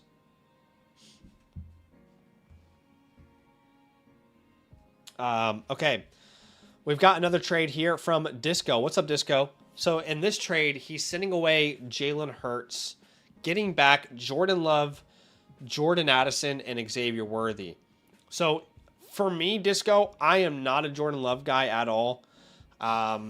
I think that he's a player I just don't understand why he's valued the way he is in Dynasty. He had one good year when he first started, 18.7 points per game. And then he's been, outside the top 15 on a points per game basis both of the last 2 seasons. Maybe that changes this year. I don't know. But I would rather have Jalen Hurts here. Worthy and Addison are not they're not needle movers for me, even in a start 11 format. So I'm probably keeping Jalen Hurts here. Is there a piece like maybe like Scattaboo and Love is more appealing to me? And then maybe you add Worthy as the piece there.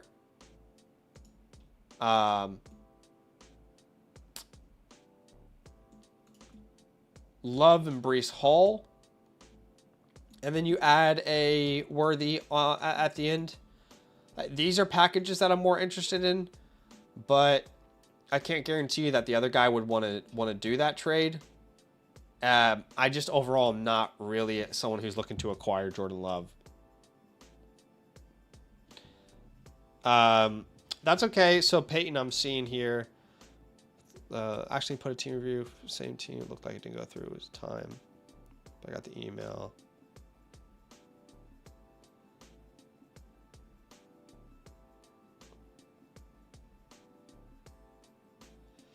Yeah, Peyton, don't worry about this, man. I'm going to go ahead and have the dev team cancel that one for you. So don't worry.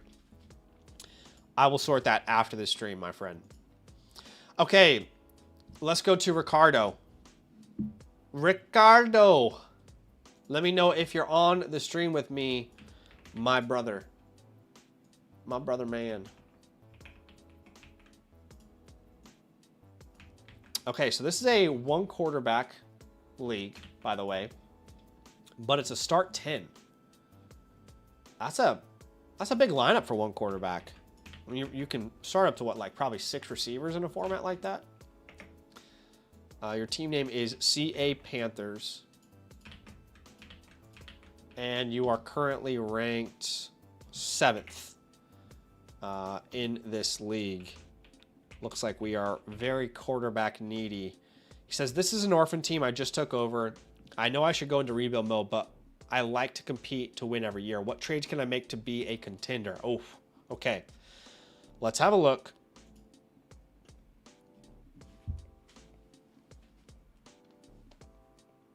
Okay.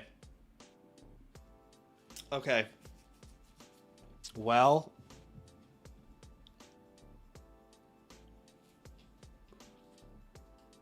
oh, is this your team, Ricardo? Is this you, Ricardo? I'm coming up here shortly, but oh, so you're a review up in the future, is that right? Okay. All right. So, untouchables for a team like this. Obviously, Jeremiah Love comes to mind. And I would say you're 27 first, to be honest. I'm going to help you. Man, I just don't think this team can afford to send their 27 first away. But players that I would hold here, Jonathan Brooks.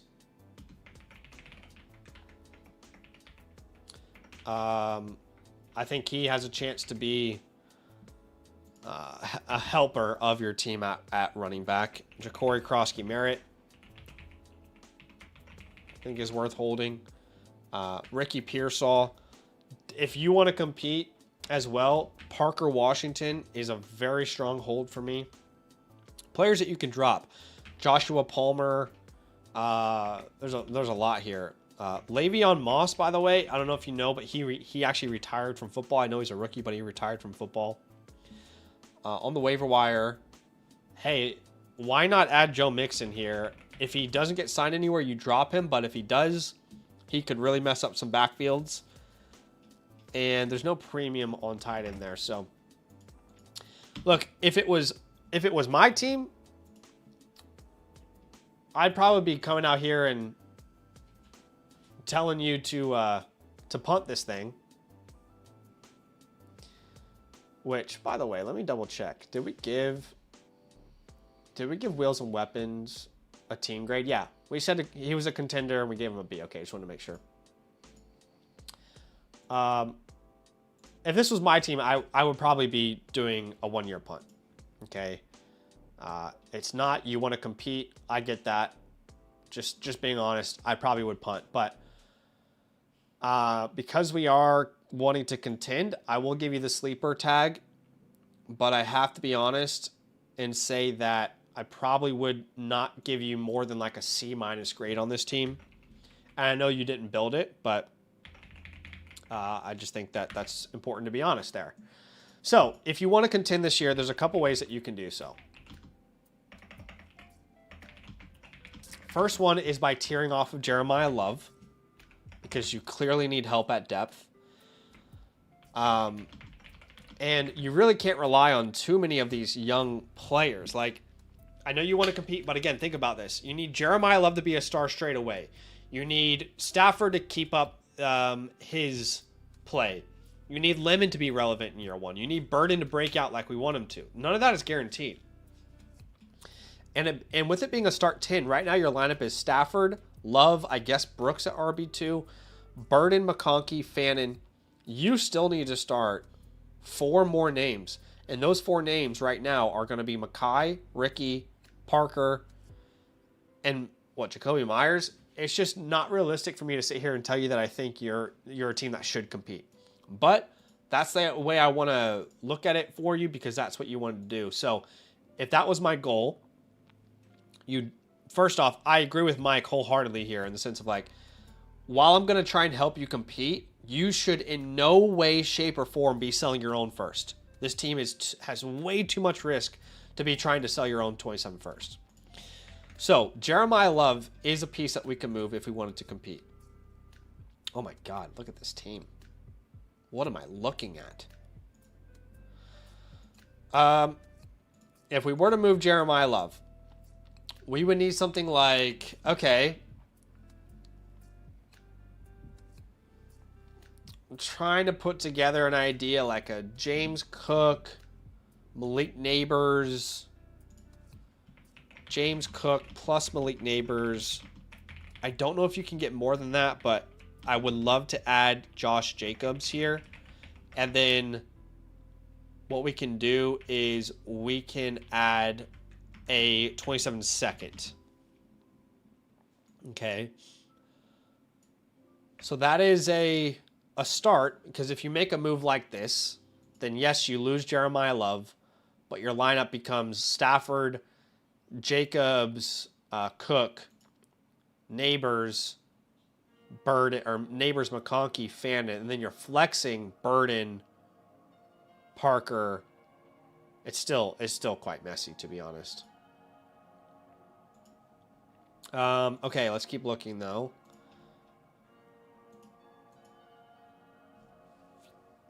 This guy's not got enough for us.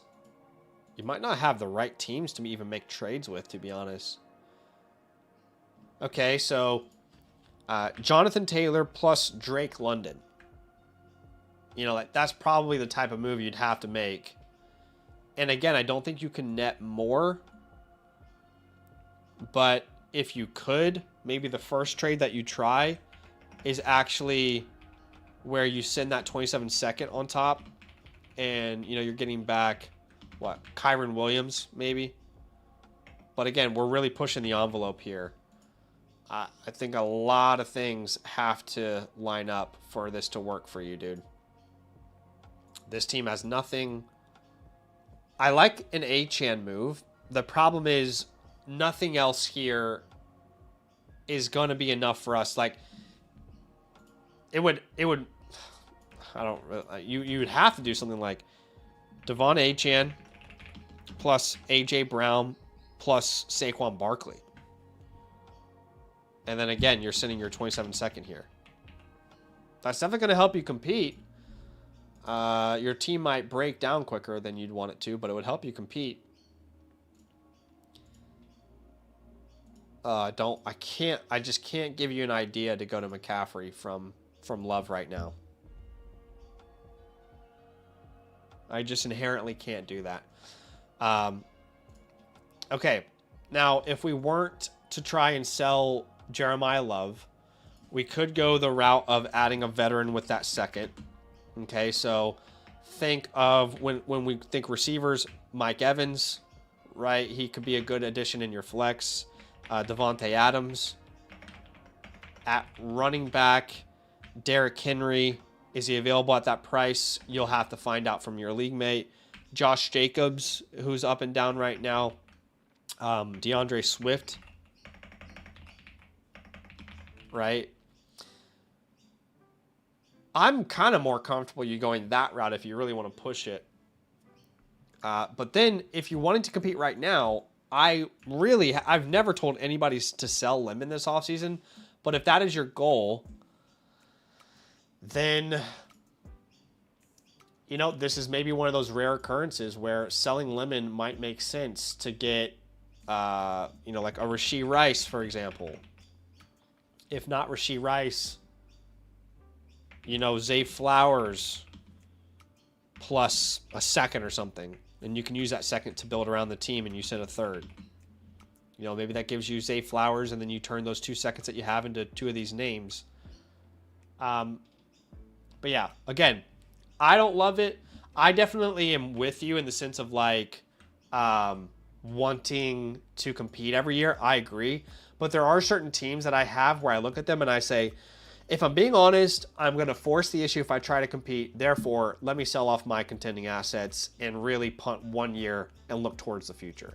That's probably what I would do if I were you, but I hope that's helpful. I did try and go with the, you know, the pathway that you were looking for there.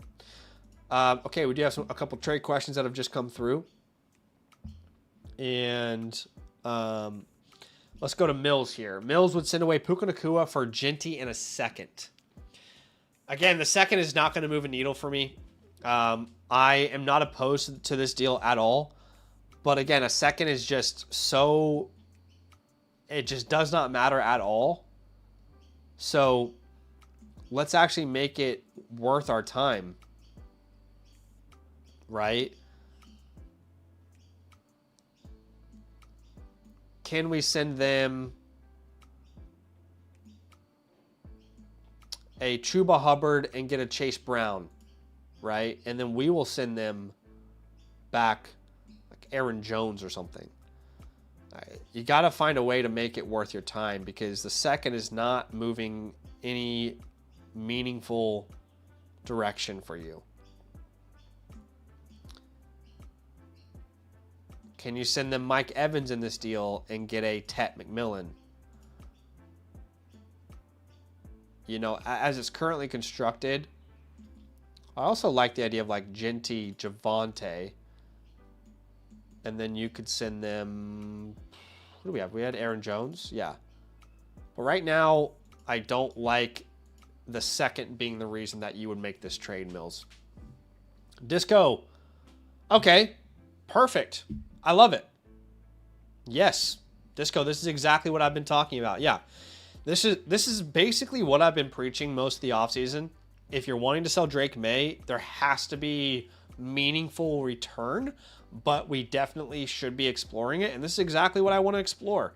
You get Daniels in a first for Drake May in a third. The third means nothing. The first will have immense value as long as it's a mid first, right? But yeah, I'm all aboard that idea. I think that's a great idea, dude.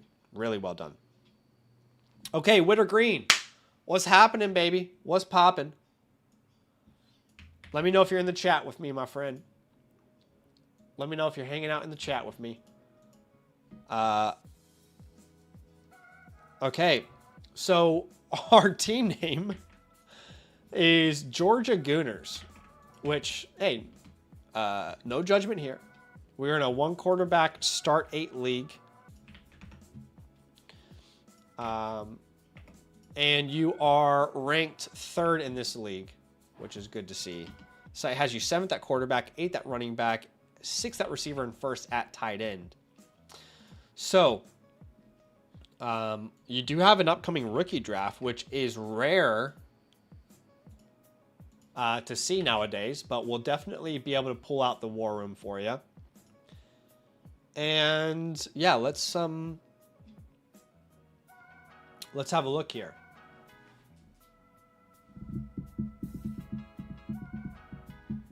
Okay, so in a 1 quarterback start 8, you're starting Caleb Williams, Omarion Hampton, no good RB2 there. Then Puka, Burden, McBride. No tight end premium, though. And then you're flexing 2 names, which is probably right now Fannin and Wandale or Johnston. You are going to add with that 103. So I like the team, man. Puka Nacua, Trey McBride, those are your main untouchables, especially in a 1 quarterback format with McBride. Players that I want to hold on this team. Let's start with Quentin Johnston. 1 second.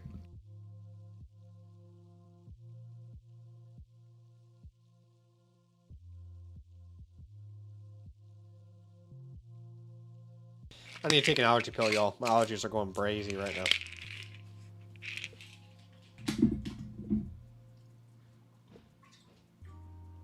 Okay, like I said, we are going to keep Quentin Johnston here. I just think there's a chance that he could have a nice season this year. Quentin. And Matthew Golden. Those are 2 holds for me. Josh Downs, another player I like to hold this year. Man, if he could just get in 2 wide receiver sets. Jalen Coker as well, coming on that new contract. Players that you can drop if you'd like to. Isaiah Bond, I think, is droppable. He had some fun moments, but there's a lot of competition there now. And if you needed to, Emmanuel Wilson, you could, but is there anyone on the... Ooh, yes, there is. I want to say, is there anyone on the waiver wire worthwhile? Yes, Trevor Lawrence. Trevor Lawrence should be rostered. Let's drop Isaiah Bond and Sam Darnold then. Go get Trevor Lawrence, dude. You gotta be rostering that guy. That's kind of surprising to see him out there.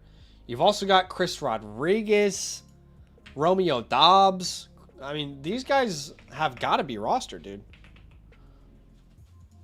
That's honestly surprising.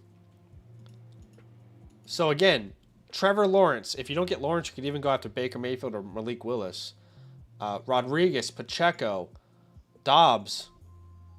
A lot of these tight ends, like these are guys that should be rostered in leagues.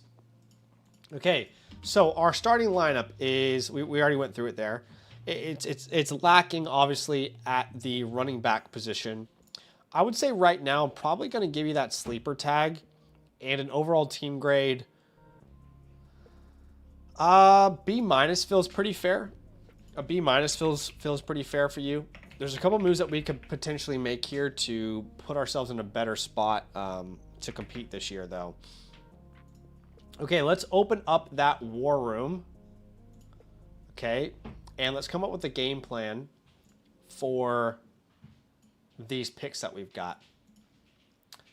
At the 103, right now I would have Jordan Tyson as my, not Tyson Badgett, as my top ranked player. But I don't mind Tyson there. Obviously, if Carnell Tate is there, he's a no-brainer. I also don't mind Jadarian Price or Mekhi Lemon. At the 203, maybe you can look, I think it's get your guy land there is what I call it. Where basically, hey, whoever your favorite player is, go get it. It's absolute chaos this year at that point. But I wonder if you could go like to the 105, because I imagine Jadarian Price would be the 105 in your format. And if you knew that, could you tier down and get something meaningful back? So like the 105 and Jordan Addison, for example, from this team, right? Like, is that possible? If that's asking too much, then what about the 105 and, I mean, how do they feel about Travis Etienne? Could you send back, you know, your 203 in that deal to get something like that done? That's an ideal outcome for you. But yeah, I would say stick and pick with these other selections that you've got. I'm going to go ahead and put your War Room. And by the way, if you didn't get a War Room today, that's because you don't have a upcoming rookie draft, right? You've already done your rookie draft, but I'm going to put your War Room over in the Discord, my friend. You'll be able to find that in the Discord under War Room. That'll be available for you now to download. But let's go to the chalkboard here. Now, you have that 203. I'll give some ideas. And you have that 27 second. It's weird because this team is not bad, but it is lacking, obviously, some depth. So, can that 203 turn into a running back like David Montgomery? Like that, I think that would probably be a pretty good outcome for you there. If not Montgomery, I don't think, like, could you do like the 203 and the 303 for Josh Jacobs with his current whole situation he's got going on? What about for DeAndre Swift? Could you do that same deal for DeAndre Swift? I would do that same deal for oops, sorry. Derrick Henry. Now, assuming those aren't possible, then what could be possible is like a Jaylen Warren level player.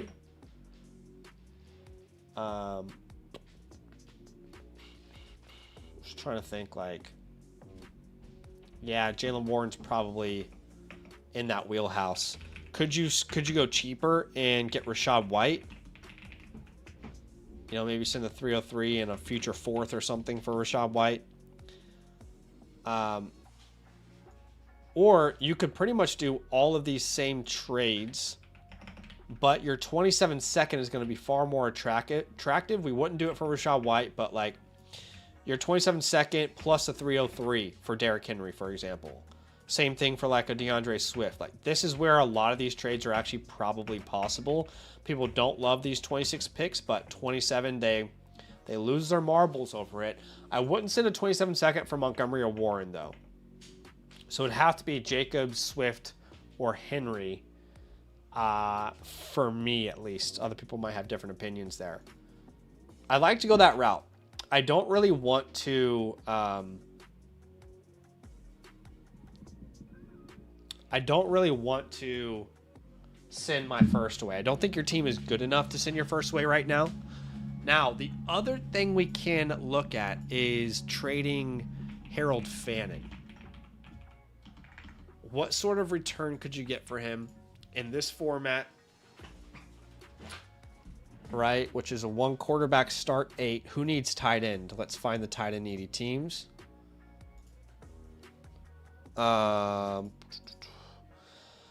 Okay, so this guy's got TJ Hawkinson.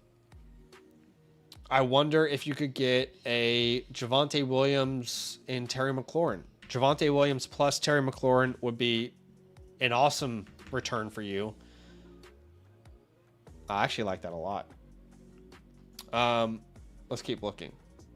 Gunnar Helm team. Could you get Chase Brown straight up? I like that. could you get Travis Etienne plus Travis Hunter?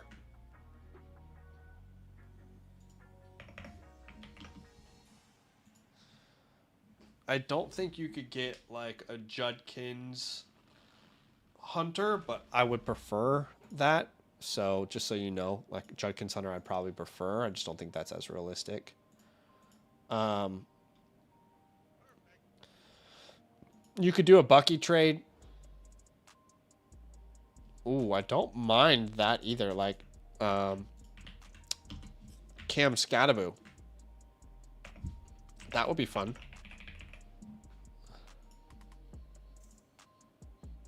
And that guy could certainly use a tight end. So I think those are your main options there. All these trades that I've done, I'm comfortable to make them right now at this point of the season. What I would say is if you're not able to get any trades done, don't force selling your 27 first. You're going to add a young player that's really good at the 103. If you can do that tear down, even better. Remember that tear down that we said where you get the 105 and Etienne? Imagine you got the 105 and Etienne. Or an Addison, I think it was, level player. But I like this team. I like the direction you're taking. And I hope that those trades were helpful. You did submit a trade. And this was the trade that you submitted. I personally don't like this trade enough. In a one quarterback start 8, I know it's IDP, but I'm sorry, there's just no way I am moving Puka Nacua for this. I like Judkins, but it's a small league. Puka Nacua should have a huge, massive premium. And this is just not enough, quite frankly. I mean, it's going to sound crazy, but I would need like London Judkins in the 105. And I'll send him Wandale and Puka in this deal. Like, they're going to have to overpay for Puka Nacua. I'm not just going to give him to them. So I hope that's helpful, man. Andy, what's up, Andy? Had a trade question come through. Like I said, guys, I'll look at all the trade questions in between the reviews. And in this one, it's a Superflex start 9. He's sending away the 103 to get back Lab McConkey Coker in a second. He says, or the 103 for 108 in a mid-late 27 first. What do we think, chat?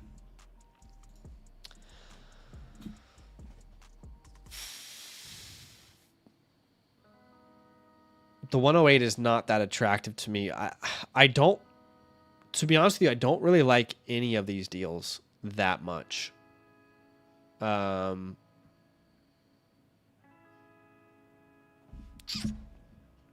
me put this to a poll. Because really, if you put a name there, it's Jordan Tyson.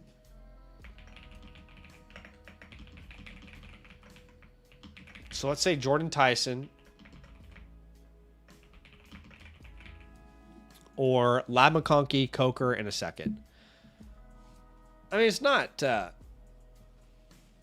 terrible value. It's just like Coker in a second don't move a needle for me. Neither does really the 108.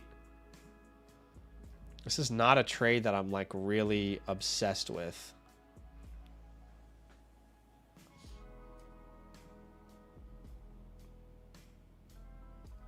I think I'd rather have Parker Washington than Coker. It's a super flex league. Could you do like a Shuck Purdy swap? Is that crazy? Remove Coker, remove the second. Could you do a Shuck Purdy swap? Maybe that's asking too much. Just trying to think of some way to make this more enticing. I think like at minimum, if you're going to do this deal, I need Parker Washington in it, and I'll remove Jalen Coker. But again, I don't really like the 108 offer. In a different year for sure, but not this year. That's like, you're probably going to get Ty Simpson or Kenyon Sadiq and a late first for Jordan Tyson.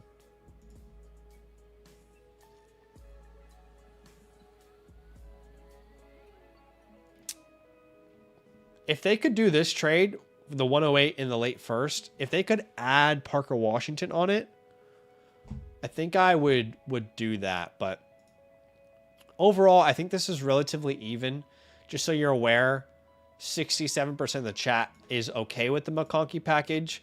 If you're wanting to compete right now, I'm fine with it as well, but I would prefer you get Parker Washington instead of Jalen Coker if you're going to go out there and make a move like that. So I hope that's helpful, my friend.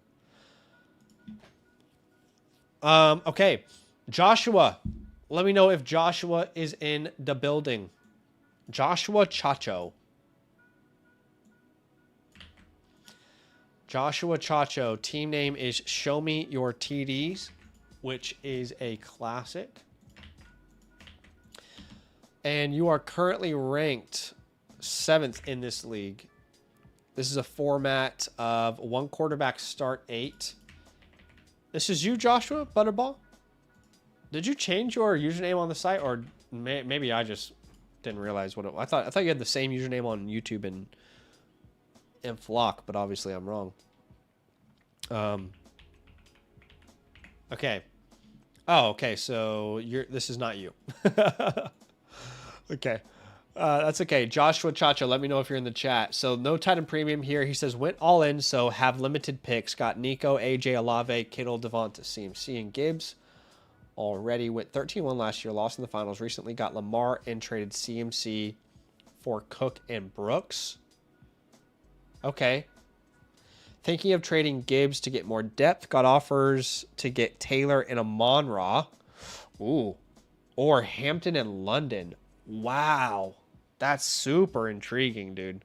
I'm excited to talk about that. Okay, so yeah. Your draft capital is terrible. But that's okay. Right now, in this 1 quarterback league, you are starting Lamar, Gibbs, Cook, Olave, Nico, Kittle, A.J. Brown, Devontae Adams. I imagine that's probably your 8 there.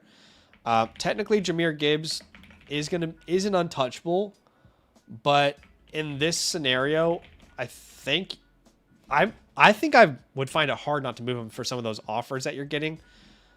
Players that I would like to hold on this team, Jonathan Brooks comes to mind. Chiga Okonkwo. I wonder if you have him because of my love of him, maybe. I don't know. I mean, maybe you already loved him on your own, but I've been talking him up for sure. Let's add Brandon Ayuk to that list of holds. Just, I still think if he goes to Washington, it could be fun to see what's possible. What's funny is Stephon Diggs is the other guy that there are rumors about him going to Washington.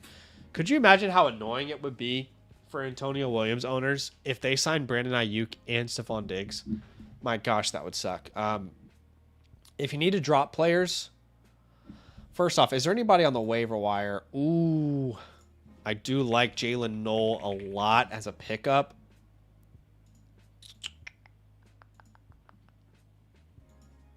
Man, I think you got to pick up Jalen Noel, and I would drop Dontavion Wicks to get Noel on the team.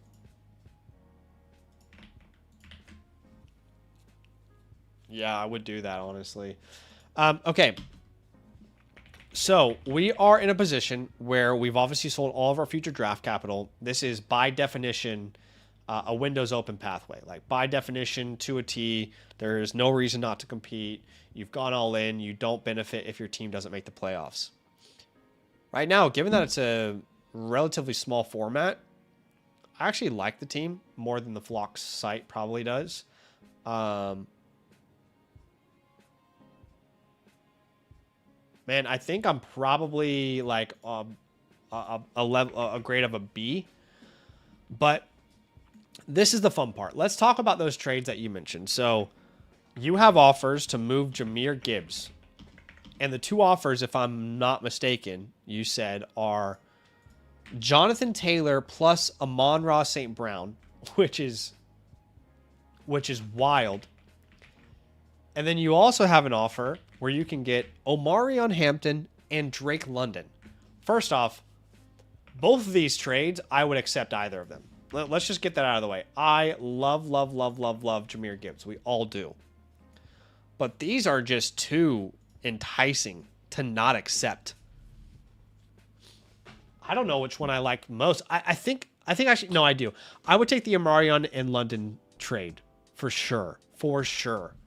Thinking about your lineup with that move, your lineup would be Jackson, Hampton, Cook, London, Olave, Kittle, and then your 2 flexes are Nico and AJ. Are you kidding?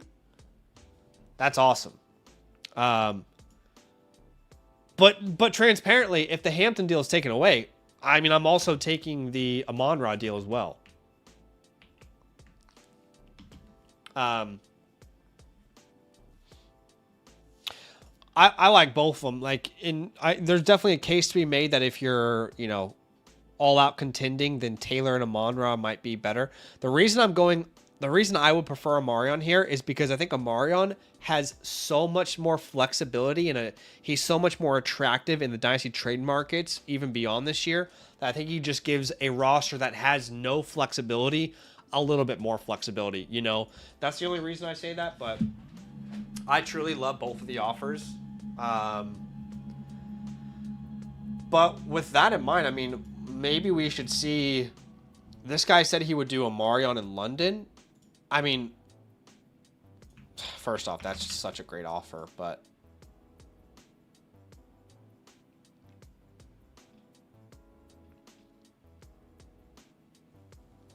I'm just wondering, like,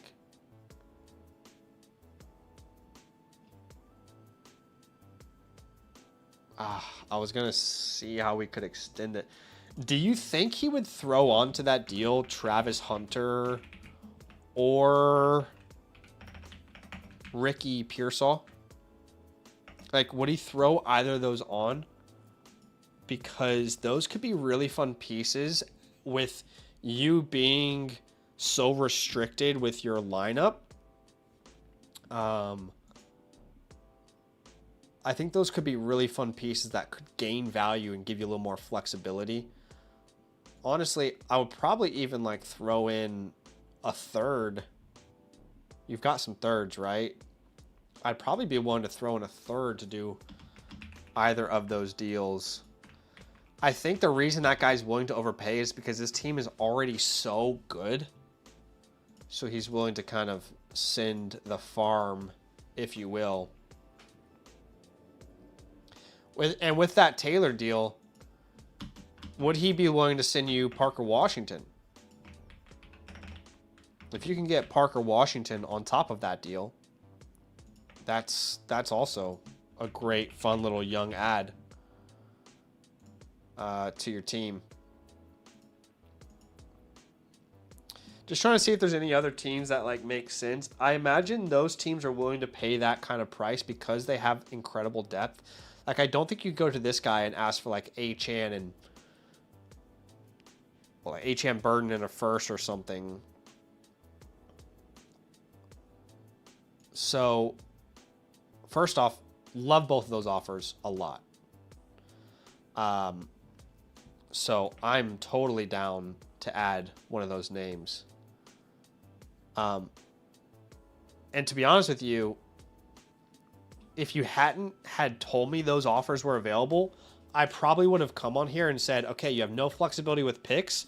What could we net from Gibbs in a tear down? And that's like, those two offers were about the max value I could have even dreamt of you getting.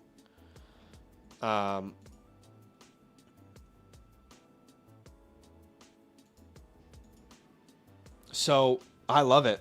I love it a lot. You have a 28-second. I will just say, like, in season,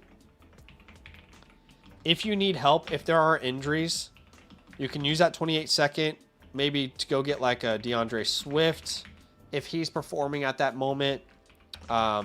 Mike Evans, these veterans, if you need, let's say injuries occur and you don't have any flexibility on your roster anymore, keep those seconds for in season. If, let's say AJ goes down and James Cook and you're like, oh, I need to fill the rest of the roster, then that's going to give you flexibility in season. But honestly, dude, after you make that Gibbs trade, I don't think you need to make another trade with this team. Honestly. Again, think about that Hampton-London trade. Let's say it one more time. Jackson, Hampton, Cook, London, Olave, Kittle. You're flexing Nico and A.J. Brown. On your bench is Brooks, Warren, Adams, Chig, Lawrence. I mean, bravo. Well done. I love it. Please accept one of those trades. I prefer the Hampton one. See, if either of them can wiggle to add these little pieces like Parker and Ricky and Travis.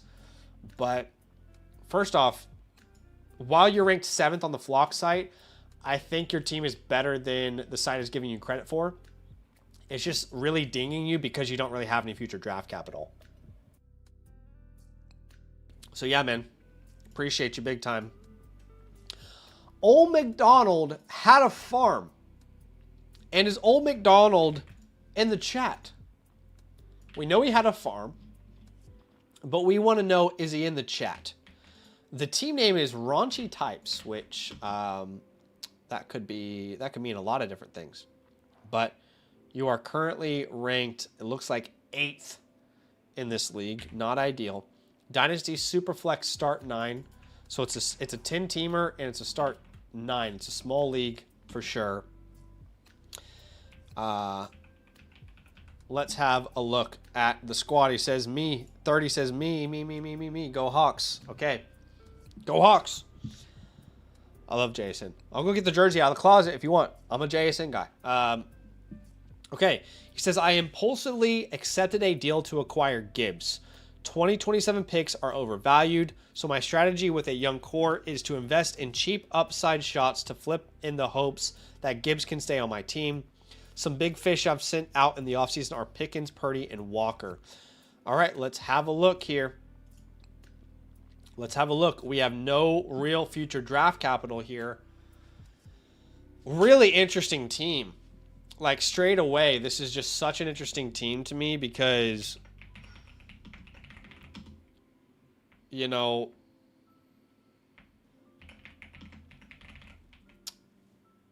team in the middle here. Like, this is a sandwich. And inside of that sandwich is gold. This is like a beef brisket sandwich, your team. But the bread is not actually a bun. Okay?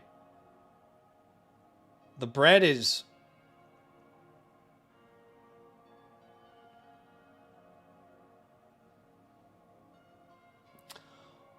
What are the name of those, like, rice... The bread is actually rice crackers. Okay? That's how I would describe this team. It's a brisket sandwich, the best brisket in the world, and then the bread is actually rice crackers. All right? Because your running backs and receivers are incredible.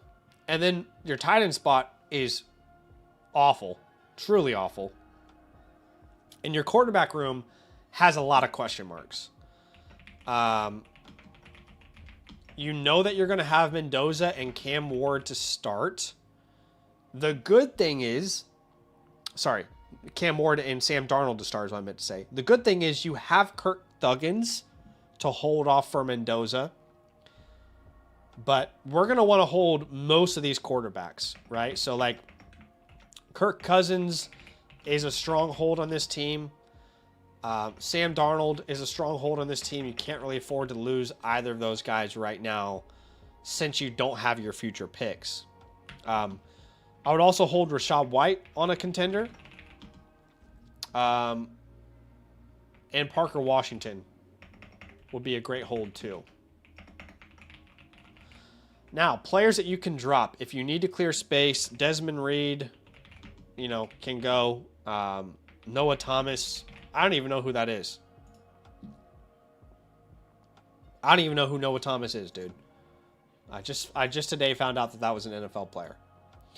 On the waiver wire, I think given where you are as a team and how all in you are, Keenan Allen is not a player that should be on the free on the waivers. And I would also add that Darnell Mooney has some sneaky flex appeal with Wan'Dale Robinson out of town there in New York. But like I said, this is a team where if you go out there and you put all your picks on the table like the last team and they're gone, your window's open. There's no doubt about it. So this team in a start 9 is starting probably Darnold and Ward.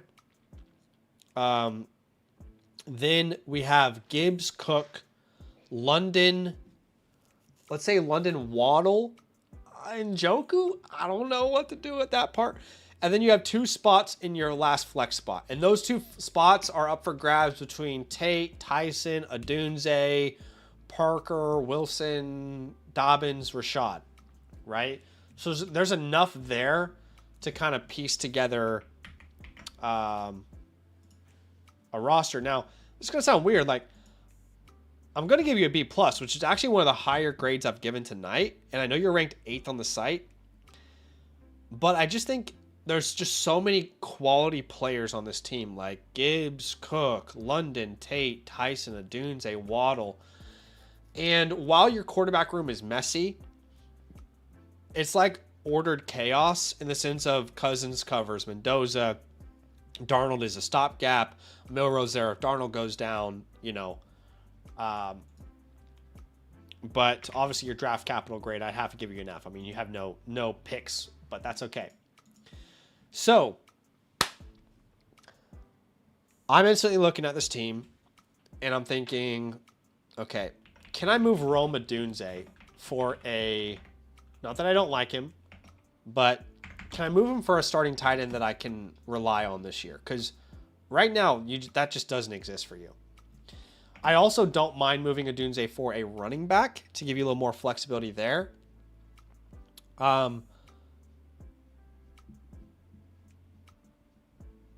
You know, if the right offer hit my table, I wouldn't completely be opposed to moving Jordan Tyson, considering you really are all in this year.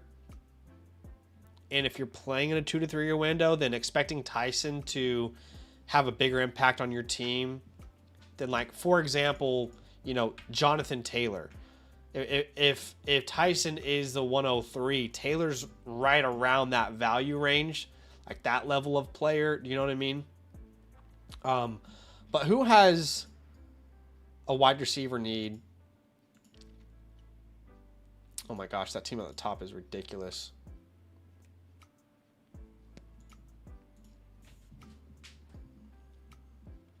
I would love to get Colson Loveland on your team, dude. You know what?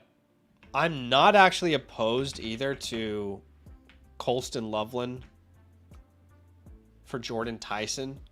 It's a non-tight end premium, so I don't love that part.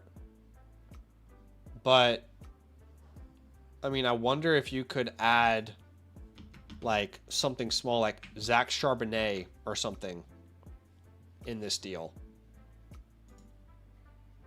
Something like that is, like, super intriguing to me because your starting lineup is unquestionably better with Loveland for the next 2 to 3 years than it is with Jordan Tyson.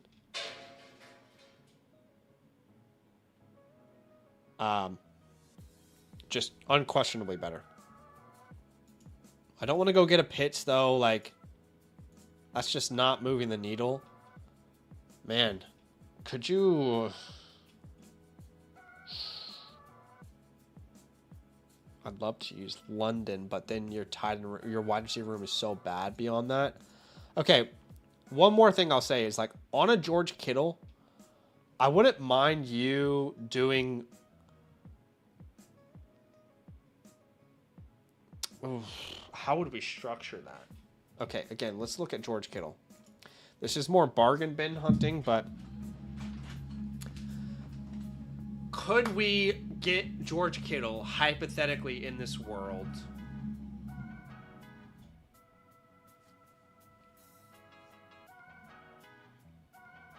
I want to say like a Quentin Johnston, but I actually don't. I'd actually be surprised if Johnson is worth less than Kittle after this year. But I think that's what it would take. I don't think you're going to get a more...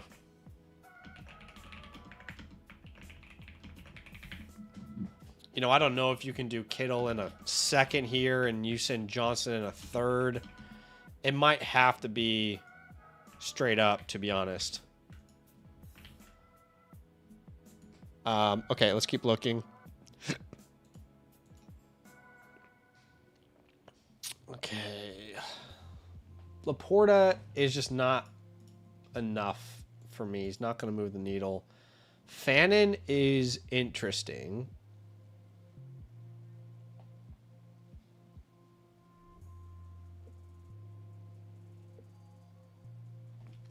Could you move a Dunze for Fannin and Monangai? Harold Fannin plus Kyle Monangai.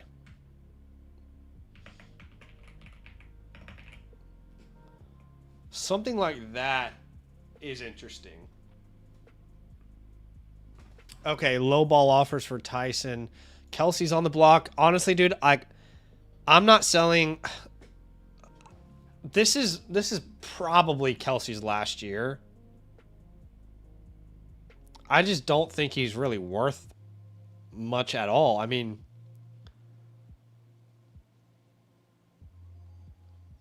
could you send like...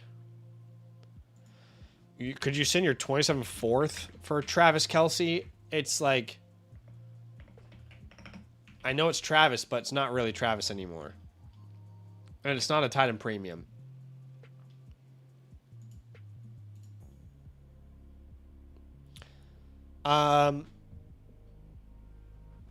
Okay. Roma Dunze. I love the idea of going like from Roma Dunze to a group of running backs that we know, you know, will help you this year. So I'm thinking like Breece Hall. I'm thinking Chase Brown. No, not Chase Brown. Chase Brown. Let's try that again. There we go. Let's see. Javonte Williams. You might be able to even get a plus on Javonte Williams. What does the Javonte Williams owner have at tight end? Oh, that's unfortunate. But, I mean, you could theoretically do like Javonte plus Mark Andrews. That would be helpful.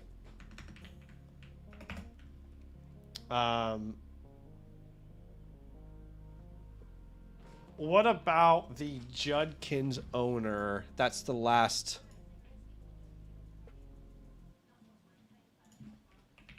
guy that I think is worth exploring. Oh, okay, perfect. Could you get Quinshawn Judkins and then add on George Kittle here?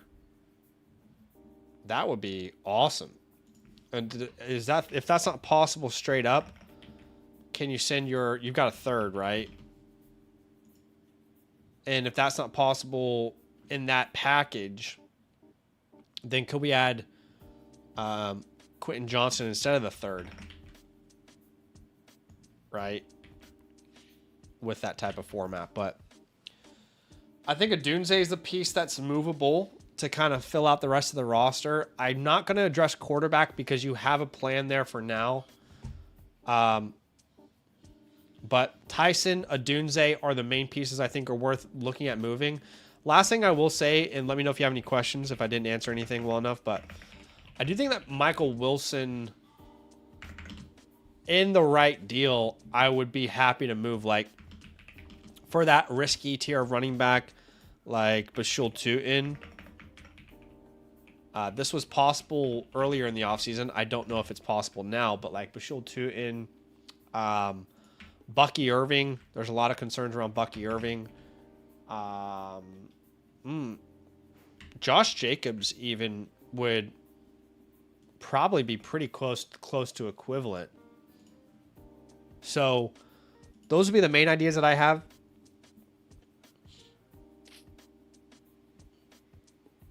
And my favorite is the like Taylor, Loveland type of deals, but I also love Brees, Chase, Javonte, Mark, Judkins, Kittle. Like, these are all awesome ideas as well. But let me know if you have any final questions here before I go into our next person. But appreciate you big time. Thanks for letting me look at the squad. And let me know if Mr. Zach Ertz is in the building here with us. He says, thanks a lot, man. I haven't explored Rome much. Yeah, well, I hope that's helpful. And I think he could be the piece to really kind of balance out your roster as you've gone towards this very clear, contender mindset, if you will. All right. Let's have a look. Wait, this is you, Revis Island? Did you surely change your YouTube name then? Because surely you had to have changed your YouTube name. Otherwise, I'm tripping here, which could be a possibility. He says, yeah, I changed my name. Okay. Seraphim is the team name. You are currently ranked 3rd. And this is a 12-team Superflex start 9. Okay. Let's have a look at your team here. The Flock site has you ranked 6th at quarterback, 3rd at running back, 2nd at receiver, and 12th at tight end. He said, same team review for the 3rd year straight. Had too many options last year and tough lineup choices each week. Condensed a good amount this offseason to get younger. Also got younger. Looking to see if any other moves could be made to increase this year's contention while keeping long-term outlook. Okay. So we have no first in 2027. I'm instantly kind of noting that on the back end. And that's pretty easily going to tell me that I'm going to go Windows open with this one. Okay, technically start 8 because you have defense. So this is actually part of the start 9 is defense that's contributing. Is that right? Because that actually... Are you telling me you have 1 flex then? No. Yeah. You have 1 single flex then is the way I'm reading that. If we remove defense, this is what we're looking at, right?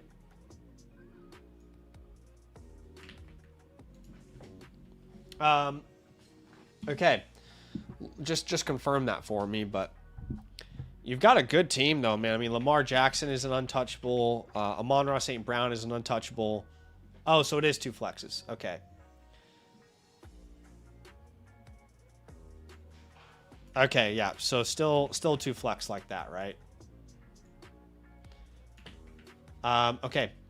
Players that I would like to hold on your squad. Emeka Egbuka. I think you have to hold Mark Andrews. You have to hold Chika Okonkwo. I don't see how you move those players given how weak the tight end room is, but I think those are 2 good streaming options on a weekly basis. Don't love quarterback 3 here.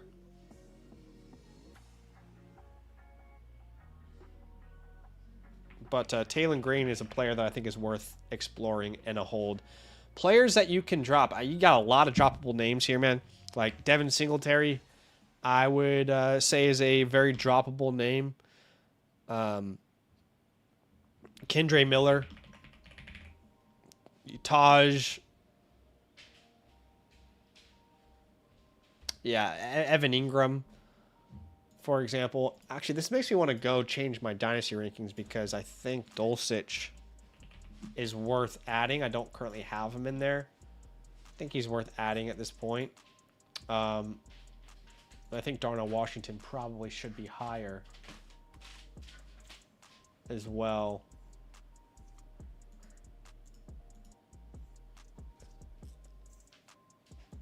Okay. All right, so let's look at the starting lineup. We've really got a good grasp of the team. As I imagine, there's not really anything on the waiver wire that's interesting. So we are starting Jackson, Baker, Achan, Brees, Amon-Ra, CD, Chig, or Mark. And then you've got 2 flex spots, which would be Egbuka and Garrett Wilson. Or you could put like Jacobs in that lineup or Bucky Irving. Good team. Definitely enough depth for this league. I like this team a lot, honestly. I think I'm going to probably lean the same grade I gave the last guy, which is a B+. You have a clear weakness at tight end, but the rest of your team is very, very strong that I think it can carry you into the playoffs. And there's no tight end premium here, so that really works in your favor. What I think I'm going to struggle with is coming up with like trade ideas that I like for this team, because we can explore a CD move, but at the same time, I guess I would if the right tight end was there. Maybe that would be the move I would explore, is like CD Lamb if there's a 2-for-1 on the table. But maybe we can look at a Bucky Irving move. Not that you have to move him, but since you are so clearly in a contending mindset, you know, does it make sense for us to move Bucky Irving and instead have Javonte Williams on the team, right? Like these players that are a little bit more proven in their role. Not that I don't love Bucky, I do. But a Chase Brown, for example, you know, that might be harder to pull off than Javonte Williams. Saquon Barkley comes to mind here. Yeah, like that level of running back. But let's look at a CD move. Let's look at a CD move. So like something that I think makes a ton of sense is like Drake London plus Sam Laporta, right? That type of move, I think, makes a ton of sense. Excuse me. Could you add hypothetically like Darnell Washington to the side that you're sending? You know, that might make them a little bit more intrigued to do the offer with you. Although now, after his extension, London might be in the same tier as CD for some people. Let's keep looking. CD Lamb to Olave. There's no tight end worth it. Could you do a CD? No, I was going to say... I'm just wondering if I would do like a CD Bowers swap straight.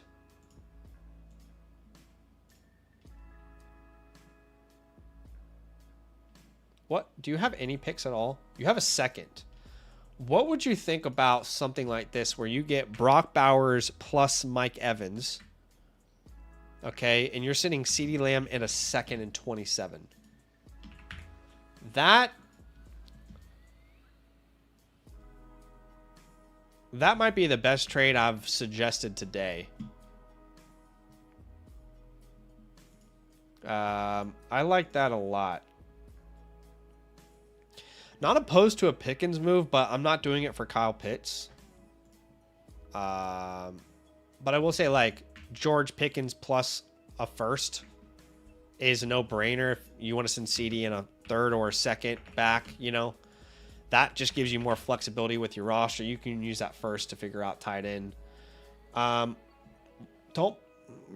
We can't tear down because we need to compete right now with any of those names.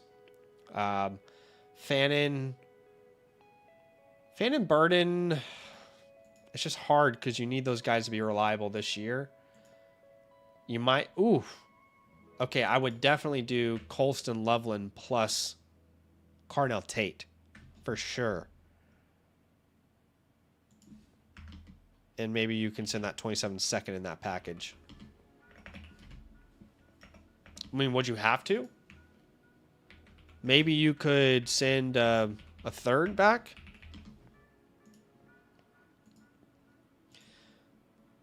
But that's really where your options kind of stop with this CD idea. Look, to be honest with you, I don't really think you need to make a move, man.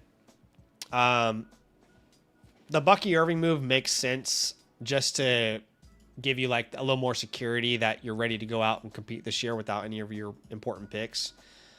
I will say I would absolutely love the Bowers-Evans trade. That's probably my favorite trade I've come up with today. Like, if you're able to do that, let's just play this hypothetical world where you get Bowers and Evans, and then you move Bucky for Javonte Williams, right? So those two moves alone give you Lamar, Baker, Achane, Brees, Amon-Ra, Egbuka, Bowers. And then your two flexes would be Javonte Williams, Emeka Egbuka, or Garrett Wilson you could throw in there, or Josh Jacobs. I mean, that to me is such a good path forward for you. But let me know if you have any final questions here, my friend, Revis Island. Let me know if you have any questions, as you are going to be, it looks like, the last review of the day. And while I wait to see if he has any final questions for the day, we will answer this trade question from Stu, Disco Stu, who has been really active today. Appreciate the support, man. And would I send away T. Higgins, Gadsden, and a late first for Justin Jefferson? It's a 10 team, but it is a start 11. I don't think I'm willing to do this personally. Number one, you have a crazy tight end premium where Gadsden actually has legitimate value. Your tight end premium isn't even just a full point. It's a full point and a half premium. Higgins and Jefferson. Higgins is probably going to score somewhere in the range of like 3 to 4 points per game less than Jefferson, if I had to guess. Like, I'd want to do this type of trade for like a Puka. Ooh, like, yeah, let's go get Chase. And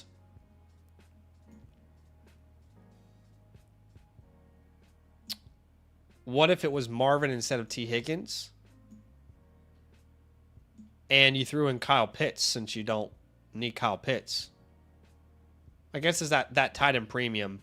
Maybe you want to be careful about getting rid of too many tight ends. But is that a second round instead of Kyle Pitts? You know, maybe that's a counter I would try. But it's not that I'm anti getting Justin Jefferson. I just think your team is already good enough to not go this all in before the season begins. But guys, I appreciate all of y'all big time. Thanks so much for hanging out. I had a lot of fun. Genty's not a bad package. I would consider that. Yeah, you might want to pay slightly less, but that's close for sure. Appreciate all y'all hanging out. I had a lot of fun. I haven't done like a specific trade stream in a long time. I can't remember the last time we did it for Dynasty. If you guys really enjoyed it today, let me know over on the Discord, you know, where we have the Let's Chat channel with the land community, or let me know now or whatever. But I had a lot of fun today. Maybe we'll do it as a weekly thing. I appreciate you guys big time, and I'll see you in the next stream. One last thing I need to tell you is that on Sunday, I'm going to do the drawing for... Or no, actually, never mind. That's not even this week. There's best ball leagues for redraft on the landleagues.com website. Yeah, that's it for today. All right, guys. Enjoy the rest of your weekend, and I'll see you soon. Nothing but love.